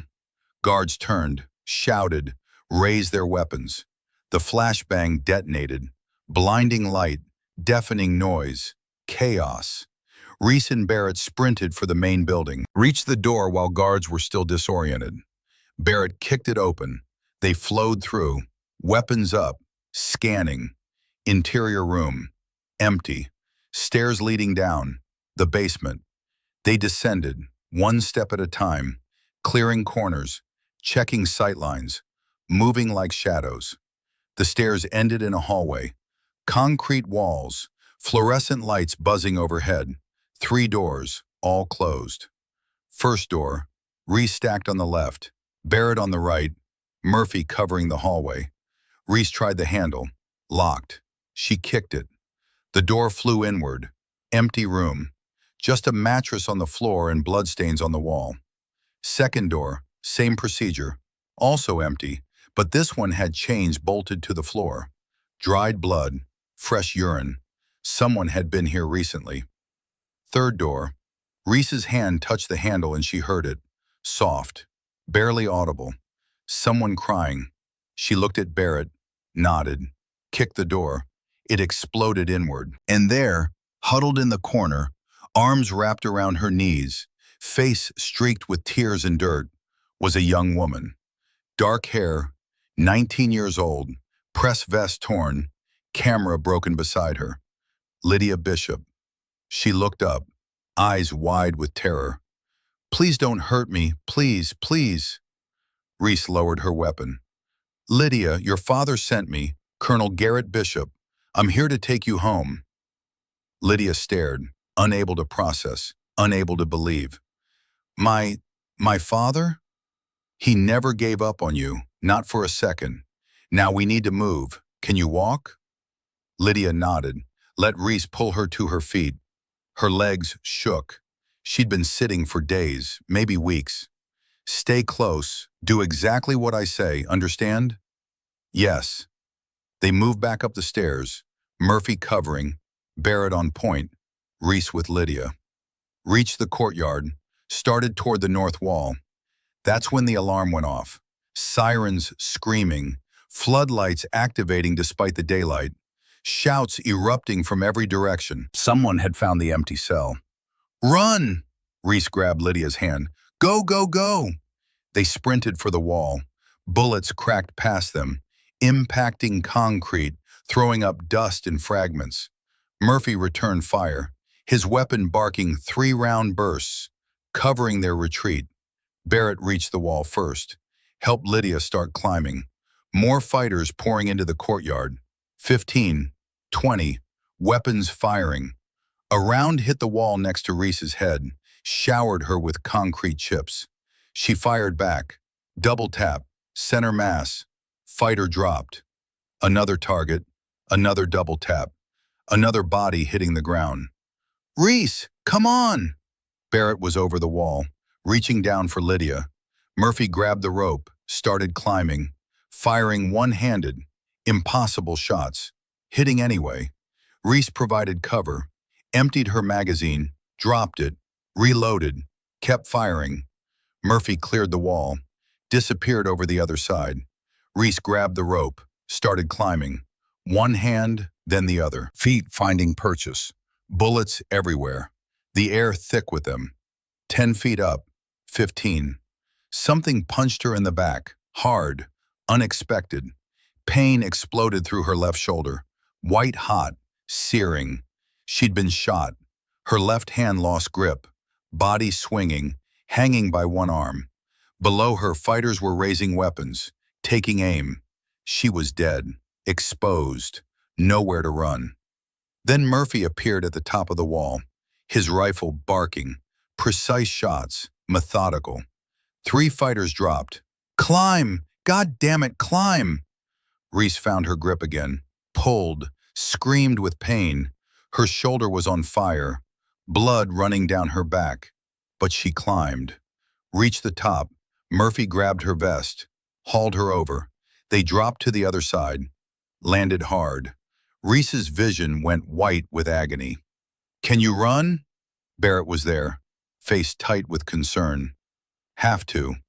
They ran, Lydia between them, Murphy covering rear, the compound erupting behind them in chaos and gunfire. 4 kilometers to the extraction point. Reese had been shot, could feel blood soaking her shirt, could feel strength draining with every heartbeat. But Lily was waiting at home, and Reese had made a promise. The words became a rhythm, matching her footfalls, matching her labored breathing. A promise made to a child who believed promises couldn't be broken. She ran. Blood soaked through Reese's tactical vest with every heartbeat. Hot. Sticky. the kind of wet that meant serious damage. Her left arm hung useless at her side, shoulder screaming with pain that threatened to drag her down into unconsciousness. But consciousness was the only thing keeping her alive right now. Consciousness in the image of Lily's face burned into her brain. 6 years old, missing her front tooth, waiting for Mama to come home. "Contact rear," Murphy's voice cut through the comms. "3 vehicles, technical trucks, mounted weapons, they're gaining." Reese risked a glance backward. Dust plumes rising in the distance. ISIS fighters pursuing, not giving up, not letting their prize escape. "How far to extraction?" Barrett's voice was steady, professional, but Reese could hear the tension underneath. She checked the GPS with her good hand. Numbers swam. Focused. 3.2 clicks. 12 minutes at current pace. "You're not going to make 12 minutes. Barrett looked at the blood trail Reese was leaving. Dark stains in the sand marking their passage like breadcrumbs. "That shoulder needs treatment now, or you bleed out before we reach the LZ. "Keep moving. I'll manage." "Reese." "I said keep moving." The shout cost her. Pain lanced through her chest, made her stumble. Murphy caught her before she fell. "Hoo-ah, Silent 6, but you're slowing us down. We need to stop. 90 seconds. Let me pack that wound." Reese wanted to argue, wanted to push through, but Murphy was right. She was hemorrhaging, leaving a trail any tracker could follow. And if she passed out from blood loss, they'd have to carry her. Would never make the extraction window. 60 seconds, she gasped. Not a second more. They took cover behind a low ridge. Lydia collapsed immediately. 19 years old, traumatized, terrified, pushed beyond any limit she'd ever known. Murphy pulled out his medical kit. "This is going to hurt. Everything already hurts, just do it." He cut away her vest, her shirt, exposed the wound. Entry hole in her left shoulder blade. No exit wound. The round was still inside, lodged against bone or muscle or something vital. Murphy poured quick clot powder directly into the wound. Hemostatic agent designed to stop bleeding fast. Designed for battlefield medicine when hospitals were hours or days away. Reese bit down on her tactical glove to keep from screaming. The powder felt like fire poured into an open nerve, burning, cauterizing, stopping the hemorrhage through chemical aggression. 30 seconds, Barrett called out. She was on the ridge, watching their back trail. Trucks are closing, half a click, maybe less. Murphy packed the wound with gauze, wrapped it tight, applied pressure that made Reese's vision go white. "That'll hold for now, but you need a surgeon, real surgery. This is temporary." "Temporary gets me home to my daughter, that's all I need." 60 seconds up, we move, now. They ran, Reese forcing her legs to pump despite the blood loss, despite the shock setting in, despite every survival instinct screaming at her to lie down, to stop, to let the darkness take her. But the darkness couldn't have her, not yet, not until Lily was safe with Maria, not until Reese had kept her promise. The GPS coordinates got closer. 2 clicks, 1.5. Murphy was half carrying Lydia now, the girl's strength completely spent. Bishop on comms coordinating with the extraction bird. "Viper 2-3, this is Nomad Actual. We are 1 click from primary LZ. 3 minutes out. Be advised, we have wounded and hostiles in pursuit. Need immediate extract. Over." The radio crackled. Turkish accented English. "Nomad Actual, Viper 2-3. We have you on thermal. Also have 3 vehicles tracking you. ETA to LZ. 2 minutes. Can you make it?" Barrett checked their 6. "Vehicles are 400 meters back. They'll reach the LZ same time we do." "Viper 2-3, we'll be hot. Recommend you come in weapons free. Light up anything that's not us." "Affirm, Nomad. Coming in loud. Mark your position with IR strobes." Barrett pulled out an infrared strobe. Invisible to the naked eye but lit up like a beacon through night vision. She activated it and clipped it to her vest. The sound of rotor blades cut through the desert morning. Deep, rhythmic, the most beautiful sound any soldier could hear. The Black Hawk appeared over the ridgeline, flying low, fast, door guns already tracking the pursuing vehicles. There, Murphy pointed, LZ ahead, 200 meters. They sprinted, every step agony for Reese, blood loss making her dizzy, making the world tilt and swim. The Black Hawk flared, kicked up a sandstorm, settled into a hover 6 feet off the deck. The crew chief leaning out, hand extended. Go, go, go! Reese shoved Lydia forward. Murphy lifted her, practically threw her into the helicopter. Barrett went next, athletic, smooth, grabbed the crew chief's hand and hauled herself aboard. Behind them, the technical trucks crested the ridge, mounted .50 caliber machine guns swiveling toward the helicopter. Murphy turned, raised his rifle, started engaging, controlled bursts, aiming for the gunners.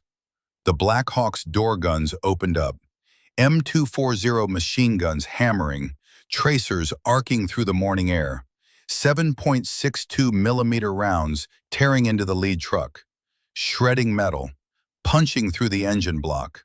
The truck exploded, fireball rising into the sky, pieces of ISIS fighters raining down. Murphy, move! Reese grabbed his vest, pulled him toward the helicopter. He fired one more burst, dropped a second gunner, then turned and ran. They reached the bird together. The crew chief grabbed Murphy's hand, hauled him aboard. Reese jumped. Her good hand found the crew chief's grip. He pulled. She was halfway in when the world exploded in pain. Something hit her right leg, hard, burning. She looked down and saw blood, new blood, brighter than the old. She'd been shot again. I got you. The crew chief's grip was iron. He pulled with strength that seemed impossible, dragged Reese into the helicopter despite the dead weight of her wounded leg. She collapsed on the deck, blood pooling beneath her. 2 gunshot wounds now, shoulder and leg. Her body trying to shut down, trying to give up. Go, get us out of here! Barrett was screaming at the pilots. The Black Hawk climbed, fast, banking hard, G-forces pressing everyone against the deck. The remaining ISIS trucks fired, bullets pinging off the helicopter's armor. One round punched through the thin skin near Reese's head, missed her by inches. Then they were out of range, climbing higher, the compound falling away behind them. Syria becoming a memory written in blood and sand. Murphy was over Reese immediately, cutting away her pant leg, exposing the new wound. Through and through. Entry and exit. The round had missed bone, missed major arteries, just torn through muscle and kept going. Lucky shot. Lucky miss. Another pressure bandage. Murphy was working fast, packing both wounds now. Reese had lost so much blood. Too much. Her vision was graying at the edges. Stay with me, Silent Six. Murphy slapped her face, hard. Don't you dare check out, not after all this. Not when we're clear. Lydia crawled over, 19 years old, rescued from hell, face streaked with tears. Please don't die, please. You saved me. You can't die. Reese tried to focus on her face, tried to speak, but her mouth wouldn't work right. Tongue too thick, words too heavy. Lily. Had to get home to Lily. Barrett was on the radio. Incirlic Medical, this is Viper 2-3. We have urgent surgical. Female, late 20s, 2 GSWs, shoulder and leg. Significant blood loss. Shock setting in. ETA 15 minutes. We're going to need a trauma team standing by. Copy Viper 2-3. Trauma team is spinning up. Direct to the pad. We'll be ready. 15 minutes. Reese had to stay conscious for 15 minutes. Then she could let go. Could stop fighting. Could rest. But 15 minutes felt like forever when every heartbeat was pushing more blood out of your body. Murphy had both wounds packed, had started an IV, combat lifesaver training, keeping Reese alive, buying her time. "Hang on," he kept saying. "Just hang on. We're almost there." Reese's hand fumbled for her vest pocket, for the photograph she kept there. Lily. Had to see Lily. Murphy understood, pulled out the picture, held it where Reese could see. Brown curls, bright smile, absolute innocence. "That's why you fight," Murphy said quietly. "That's why you don't quit. She's waiting for you.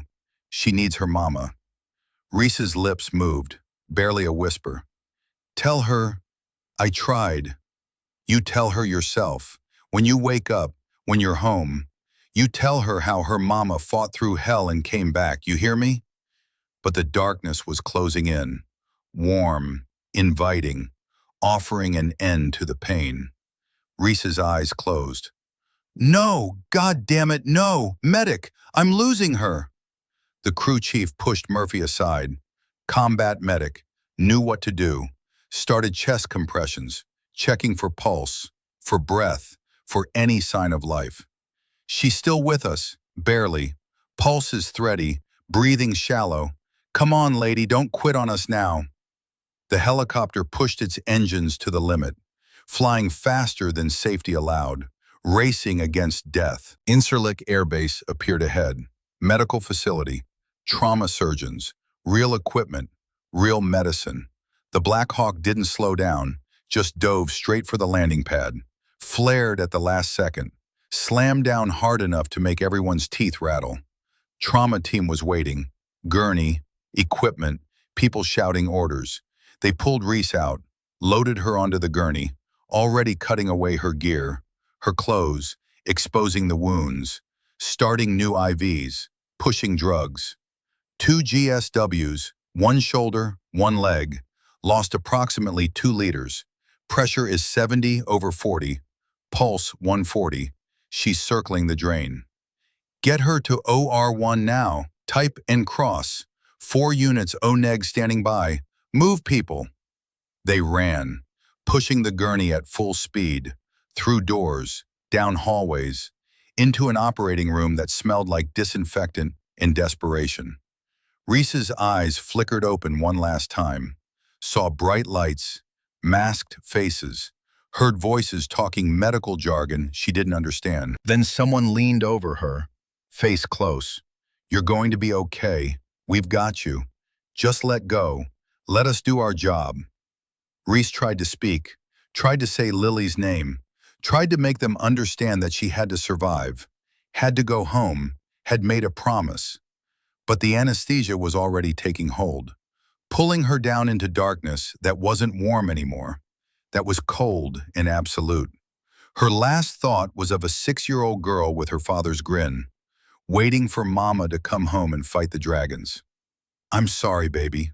I'm so sorry." Then nothing.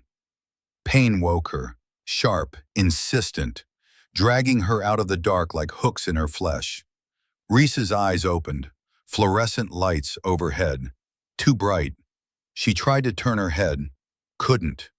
Neck brace, immobilized. Hospital room, American hospital, clean white walls, monitors beeping, IV poles, the antiseptic smell of modern medicine. She tried to speak. Throat was raw. Breathing tube had been there recently. Removed, but leaving damage behind. "Water," she croaked, barely audible. Movement beside her. A figure in military uniform standing up, coming into focus. Admiral Nathaniel Cruz, 3 stars on his shoulders, face etched with concern. "Welcome back, Silent 6. His voice was gentle. "You've been out for 18 hours. Gave us quite a scare." Reese tried to sit up. Pain exploded through her shoulder and leg. She gasped, fell back against the pillows. "Easy. You had surgery. Twice. Once for the shoulder, once for the leg. Surgeon said you're lucky to be alive. Another 30 minutes and you would have bled out." Memory flooded back. Syria, the compound, Lydia, getting shot, the helicopter extraction. "Lydia?" Her voice was stronger now. "Bishop's daughter? Safe, alive, already stateside, reunited with her father this morning. She's the one who told us what you did. How you ran into an ISIS compound with 3 operators and pulled her out. How you took 2 bullets and kept fighting. How you wouldn't let them leave her behind. Reese closed her eyes. Lydia was safe. The mission was complete. Worth the pain. Worth the blood. My daughter, Lily, where? She's fine. Still with Maria. I've been giving them updates. Told Lily her mama was on a special trip. That you'd be home soon. Cruz paused. I didn't tell her you almost died. Figured that's your story to tell. When you're ready. Relief washed over Reese. Overwhelming. Made her throat tight. Lily was safe. Didn't know how close she'd come to losing her mother. Could stay innocent a little bit longer. Thank you, sir. Don't thank me. You're the hero here. You kept your word, went into hell and brought Bishop's daughter home. Cruz pulled up a chair, sat down heavily. But we have a problem. The tone made Reese's combat instincts flare. What kind of problem? David Hoffman, the State Department liaison who facilitated Lydia's kidnapping, who's been running the trafficking network. Cruz's face was grim. He disappeared within 24 hours of Lydia's rescue. Someone tipped him off. Someone who knew the mission succeeded before official channels reported it.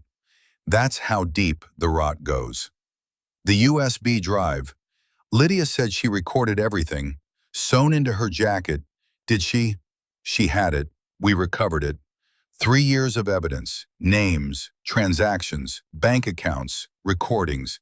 Everything we'd need to prosecute Hoffman and his network. Cruz leaned forward. Except we can't find him. He's in the wind. Probably left the country. Probably had an escape plan ready for years. Reese felt cold spreading through her chest. So he walks. All those women, 12 that we know of, sold into slavery, and the man responsible just disappears. It gets worse. Cruz pulled out a tablet, showed her a news article. CNN, Fox, every major outlet. The headlines screamed, "Rogue military operation in Syria. Unauthorized rescue goes wrong. Civilians endangered." Hoffman went to the press before he ran, gave them a story, said you were a rogue operative, a vigilante, that you kidnapped Lydia as part of some conspiracy theory about trafficking, that the whole thing was unauthorized and illegal. But Lydia can testify, can prove. Hoffman has friends in Washington, high-level friends. They're running interference, casting doubt on Lydia's story, suggesting she's traumatized, suffering from Stockholm Syndrome, that she can't be trusted.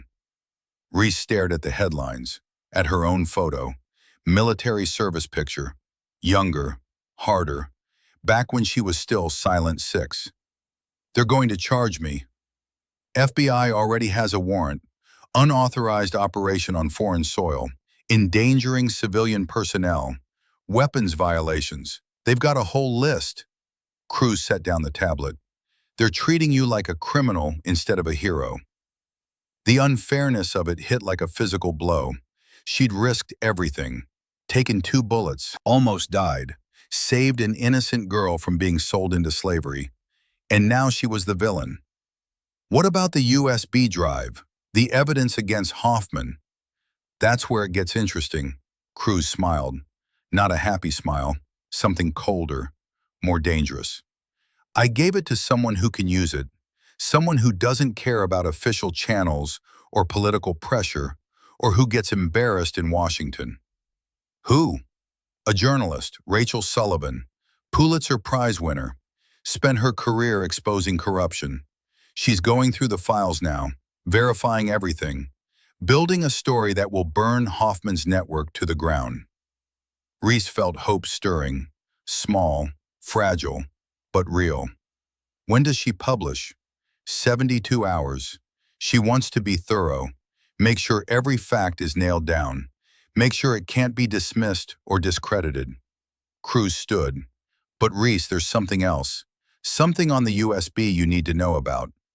The tone made her stomach drop. What? Lydia didn't just record Hoffman.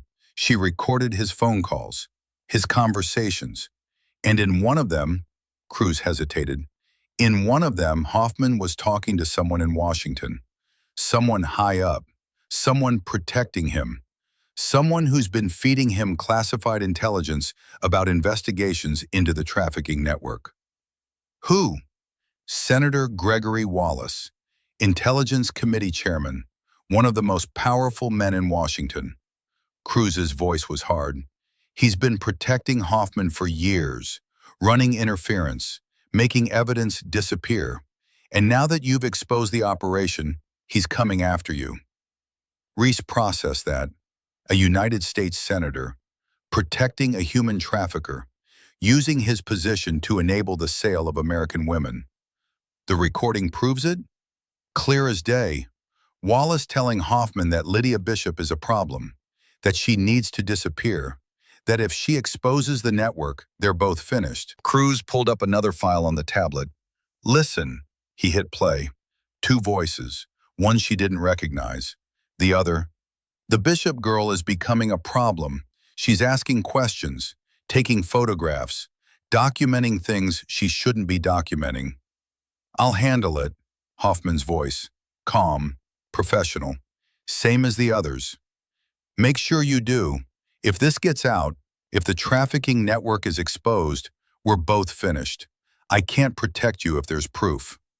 Understood, Senator. She'll disappear. Just another journalist who got too close to the wrong story. The recording ended. Reese stared at the tablet, at the proof of conspiracy, of corruption at the highest levels. That's treason, she whispered. That's Washington. Cruz's voice was bitter. But here's the thing. Wallace doesn't know we have the recording, doesn't know Lydia survived, doesn't know his voice is on that USB drive. He paused. Until Sullivan publishes, he thinks he's safe, thinks he can keep operating, keep protecting the network. So what do?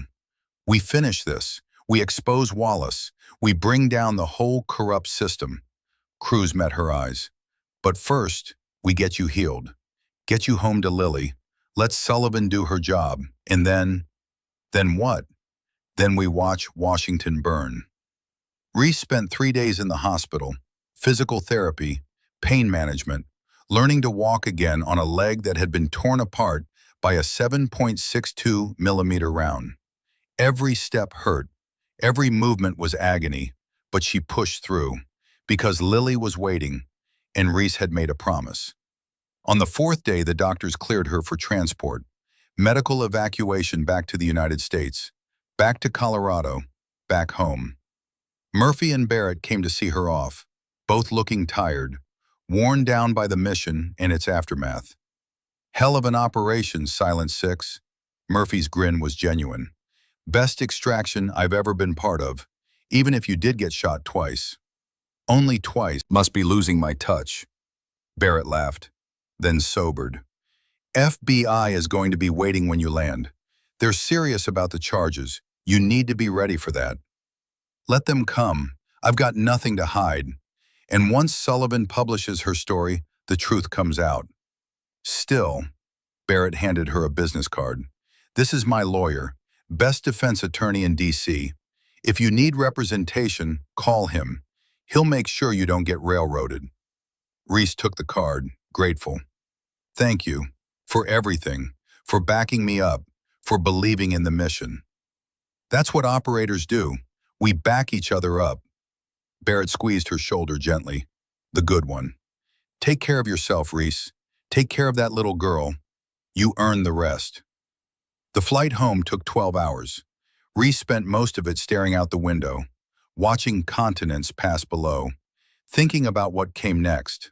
FBI investigation, possible charges, media scrutiny, her face plastered across every news channel. But also, Lily, safety, the normal life she'd fought so hard to build.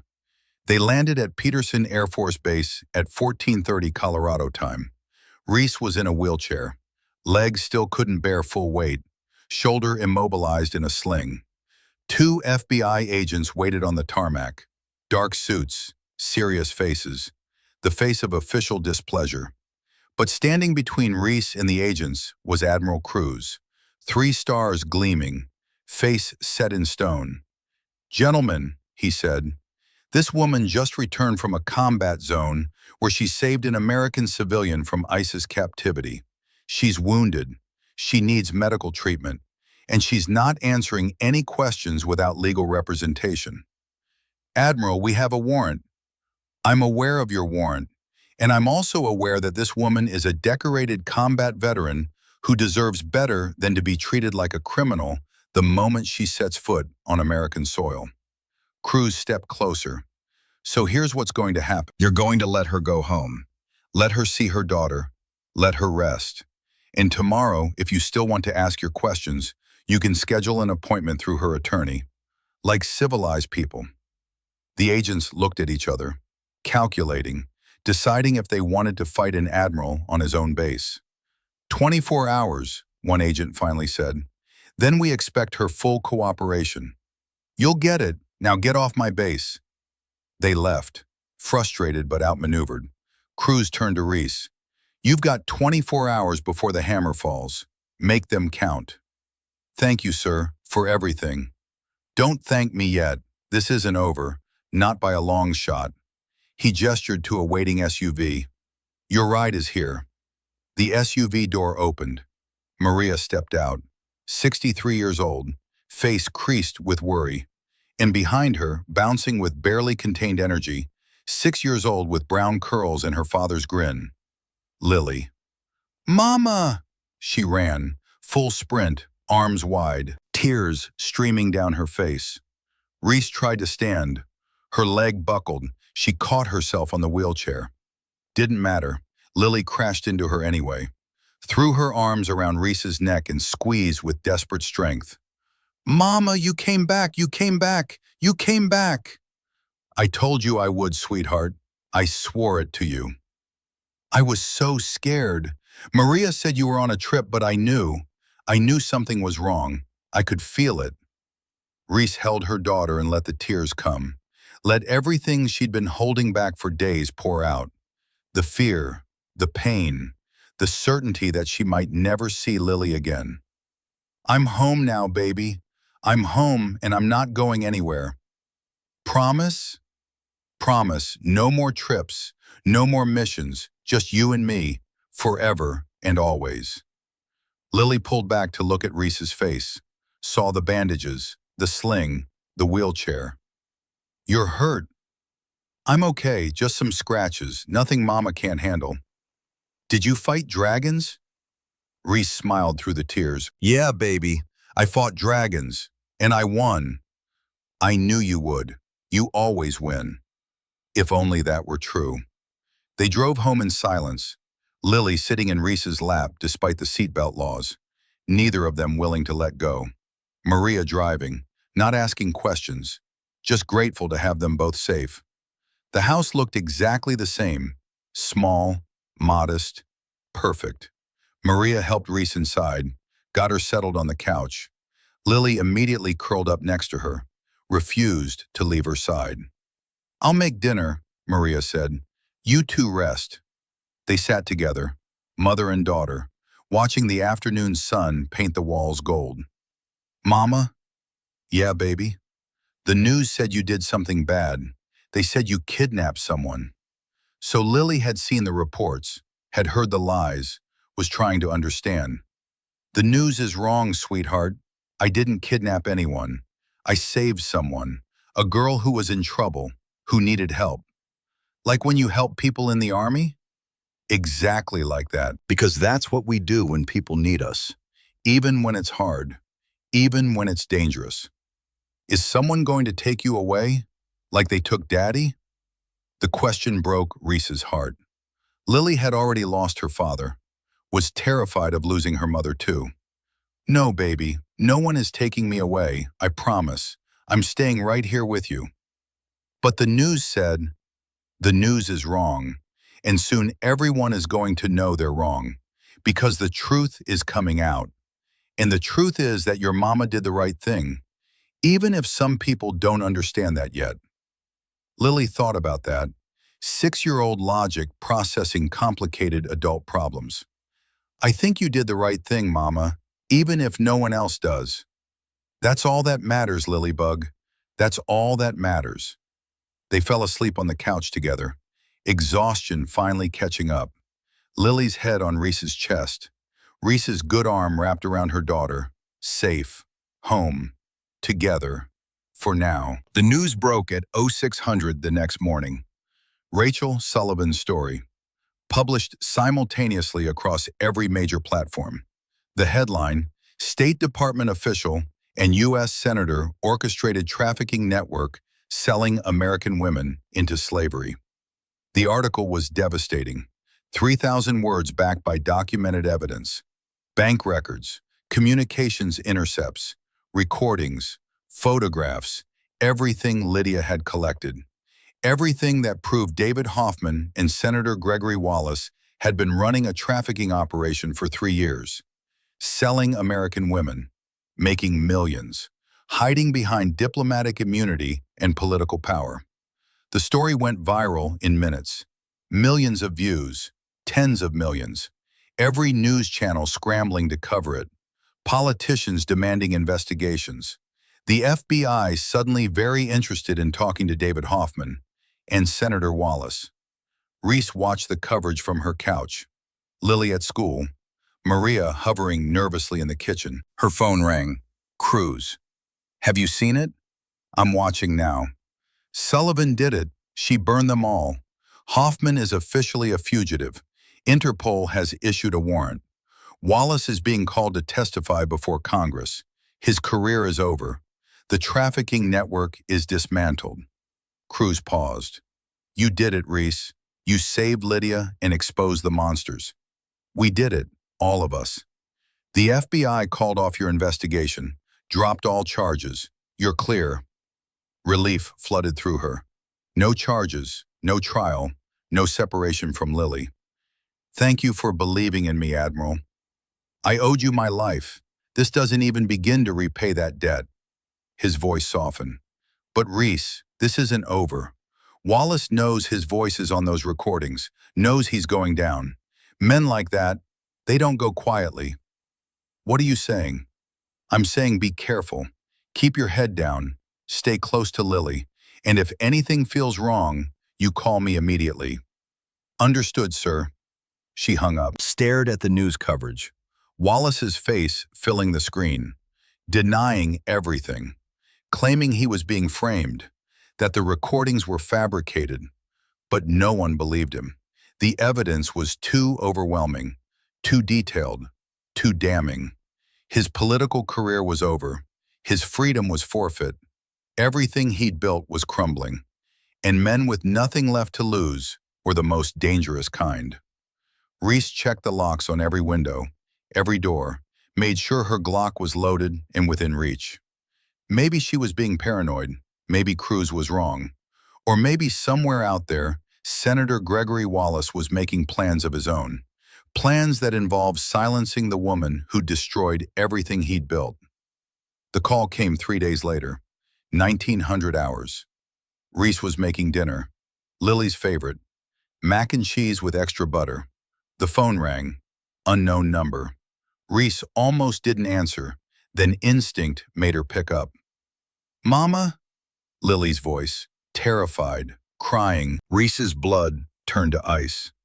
Lily? Baby, where are you? I don't know, Mama. I'm scared. There's a man, he said. The phone was ripped away. A man's voice, calm, professional. Mrs. Calloway, you have something that belongs to Senator Wallace. The USB recordings. We have something that belongs to you. Where is my daughter? Reese's voice was arctic. Safe, for now. You have 1 hour. Bring the recordings to this address. Come alone. No police, no Admiral Cruz, or we kill her. An address came through text. Virginia Estate, 40 minutes away. If you heard her, 1 hour, Mrs. Calloway. The clock is ticking. The line went dead. Reese stared at the phone. Lily had been at school, safe, protected. She called the school, no answer. Called Maria, voicemail. Called Cruz. They have Lily. Wallace's people kidnapped her. Jesus Christ, Reese, don't go alone. Let me send. No time. If I don't show in an hour, they kill her. Then at least take the tracker. And Reese? Cruz's voice cracked. Bring her home. I will, no matter what it takes. Reese hung up, grabbed her Glock. Extra magazines. The GPS tracker Cruz had given her weeks ago. Slipped it into the lining of her boot. Then she got in her truck and drove toward the fight of her life. The estate was abandoned. Crumbling mansions surrounded by overgrown fields. The kind of place where people disappeared and no one ever asked questions. Reese arrived at 1953, 7 minutes to spare. She parked and walked to the front door, hands visible, weapon holstered. The door swung open, revealing darkness inside. She stepped through. The door slammed shut behind her, locks engaging. Mrs. Calloway, a voice echoed from somewhere deep in the house. Right on time. I appreciate punctuality. Footsteps, slow, deliberate. A figure emerged from the shadows. Senator Gregory Wallace, dressed in a tailored suit, gray hair perfectly combed, the picture of political respectability. Behind him stood two men with guns, professional contractors, the kind who did jobs that needed to be deniable. And between them, tied to a chair, a gag in her mouth, tears streaming down her face. Lily. Mama! The word was muffled by the gag, but Reese heard it like a scream. Every cell in her body wanted to rush forward, to tear through those men, to wrap her arms around her daughter and never let go. But she forced herself to stay still. Let her go, Wallace. I don't think so, Wallace smiled, the kind of smile that never reached his eyes. You've caused me a great deal of trouble, Mrs. Calloway. My career is over. My freedom is forfeit. All because of you. You trafficked innocent women. You sold them like property. You're a monster. I'm a businessman. Supply and demand. There's a market for certain commodities. I simply facilitated the transactions. You kidnapped my daughter. That's personal. Yes, little Lily. Wallace walked over to the chair and stroked Lily's hair. She flinched away, whimpering. Such a sweet child. I'd hate for anything to happen to her. Reese felt rage boiling in her chest. If you touch her, you'll what? Kill me? You're outnumbered, outgunned, in a location no one knows about. Wallace laughed. Face it, Mrs. Calloway, you've lost. Then why am I here? Because I want to offer you a deal, a simple one. You make a phone call. Tell that journalist Rachel Sullivan to retract her story. Admit it was all fabricated. Destroy the recordings. And if I do, then you and Lily walk out of here, free and clear, no charges, no prosecution. You go back to your little life, and we never see each other again. Reese looked at Lily, at her terrified eyes, at the tears cutting tracks through the dirt on her face. And if I don't? Wallace's expression went cold. Then your daughter joins the others, the ones who disappeared, the ones no one ever found. He pulled a phone from his pocket. One call, Mrs. Calloway. That's all it takes. The room fell silent. Reese stood frozen, caught between two impossible choices. Save her daughter and let a monster go free, or fight for justice and watch her little girl die. She thought about Sarah, her wife, the promise she'd made as she lay dying. Protect her, Reese, whatever it takes. She thought about the 12 women Wallace had sold, about Lydia, about the network that would keep operating if she walked away now.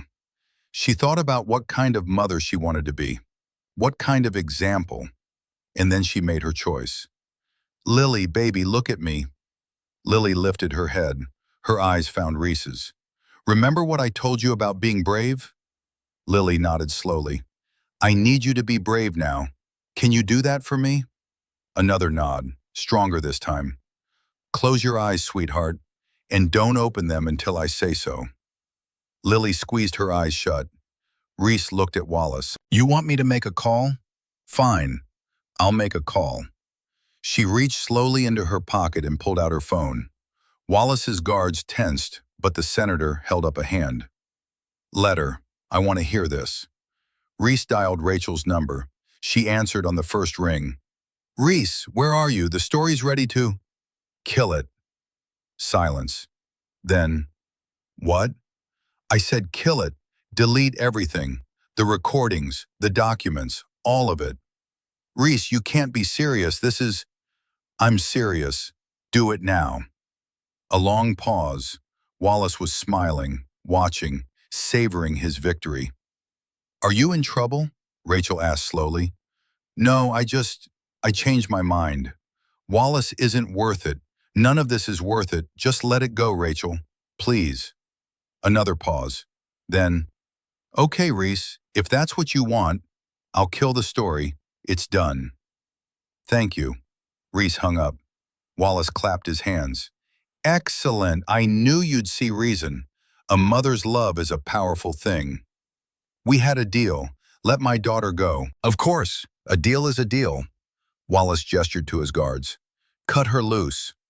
One of the guards moved toward Lily, knife in hand.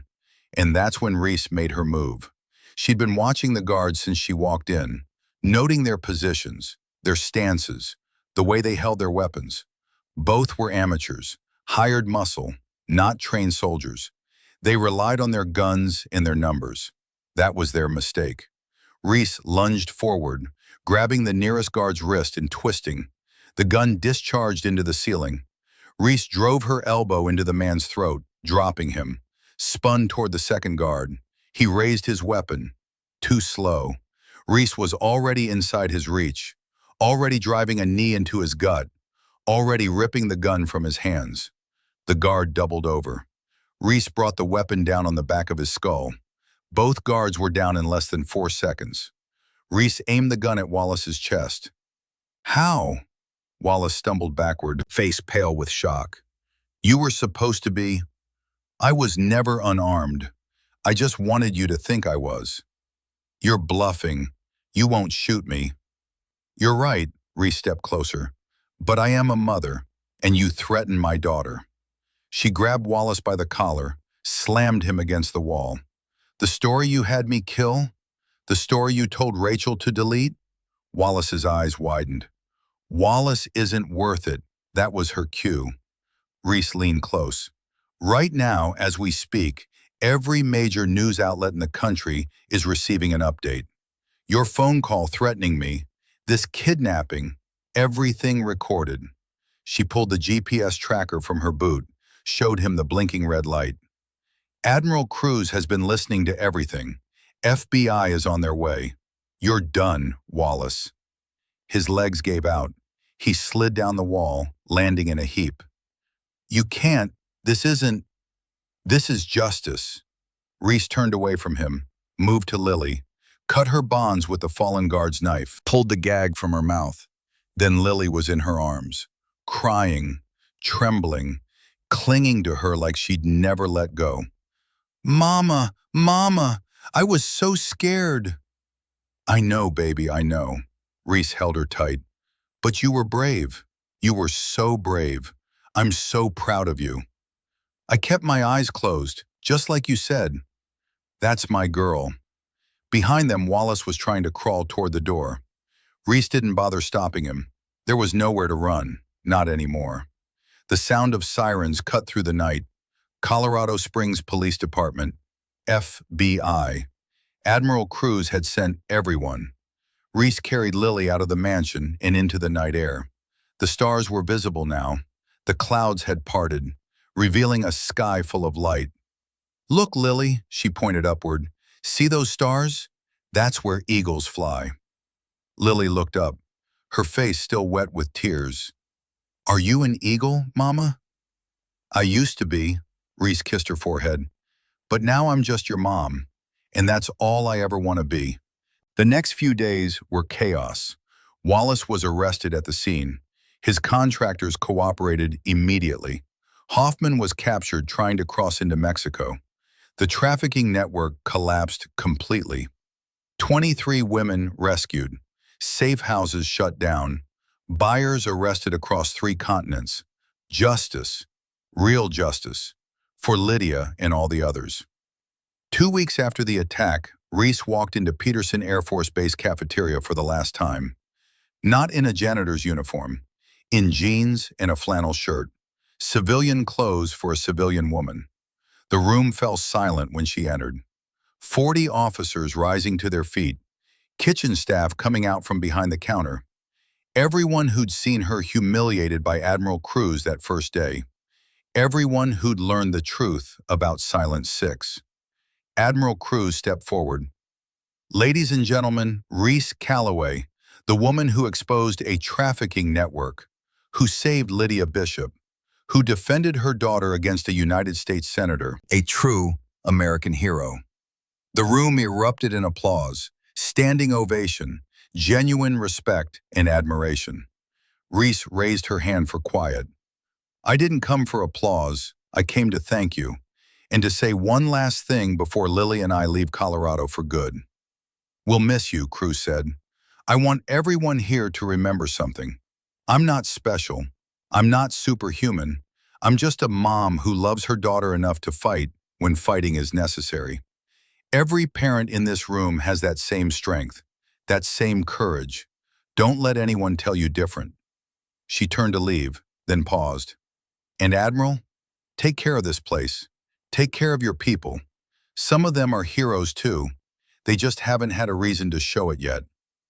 Outside, Lily waited in the truck, Maria beside her, both packed and ready for the long drive north. Reese climbed into the driver's seat. Her shoulder still hurt, her legs still ached, but she was alive. Lily was safe, and they had a whole new life waiting in Montana. Ready, sweetheart? Ready, Mama. Are there really horses? Lots of horses, and mountains, and rivers, everything I promised. And no more bad guys? Reese thought about that. About Wallace in federal prison. About Hoffman facing trial. About the trafficking network burned to ash. No more bad guys, baby. We're done fighting dragons.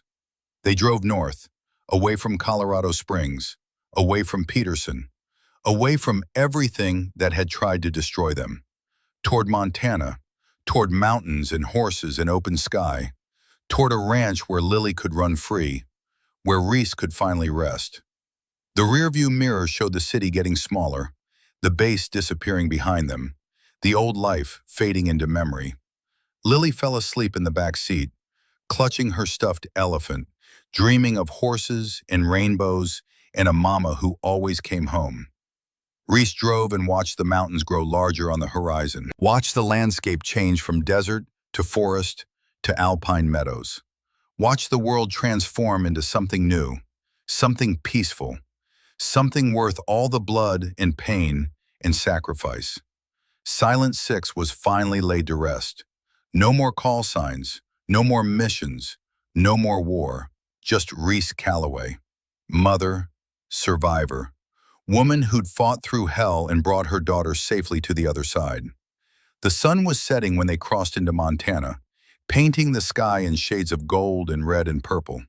The kind of sunset that promised tomorrow would be better. The kind of sunset that felt like coming home. Lily stirred, opened her eyes, looked out the window at mountains rising into clouds. Mama, look, it's beautiful. Yeah, baby, it really is. Is this where we're going to live? This is where we're going to live, where we're going to build a new life, where you're going to grow up safe and strong and brave. Like you? Reese smiled. Better than me, sweetheart. So much better than me. They drove on into the gathering dusk, mother and daughter, heading toward mountains and horses and all the tomorrows they'd fought so hard to reach. Behind them, the sun set on Colorado, on Peterson Air Force Base, on the life of Silent Six. Ahead, the stars were starting to appear, bright against the darkening sky, infinite, eternal, promising that no matter how dark the night, light always returned. Reese reached back and took Lily's hand, held it tight. I love you, sweetheart, more than all the stars in the sky. I love you too, Mama, forever and always. Forever and always. The promise that mattered most. The promise Reese had kept through bullets and blood and everything the world threw at them. The truck rolled on through Montana darkness, headlights cutting through the night, two souls heading home at last. The war was over, the mission complete, the dragon slain, and somewhere in the mountains ahead, a new life was waiting. Quiet, peaceful, safe. The life Silent Six had always deserved, but never thought she'd find. Until a 6-year-old girl with her father's grin taught her that some things are worth fighting for. Some promises are worth keeping. Some dragons must be faced so others can live free. Reese Calloway had lived it, had embodied it, had proved it true, and now, finally, gratefully, she could rest. The stars shone bright overhead, eagles soared on mountain winds, and two survivors drove on toward tomorrow. Together, safe, home.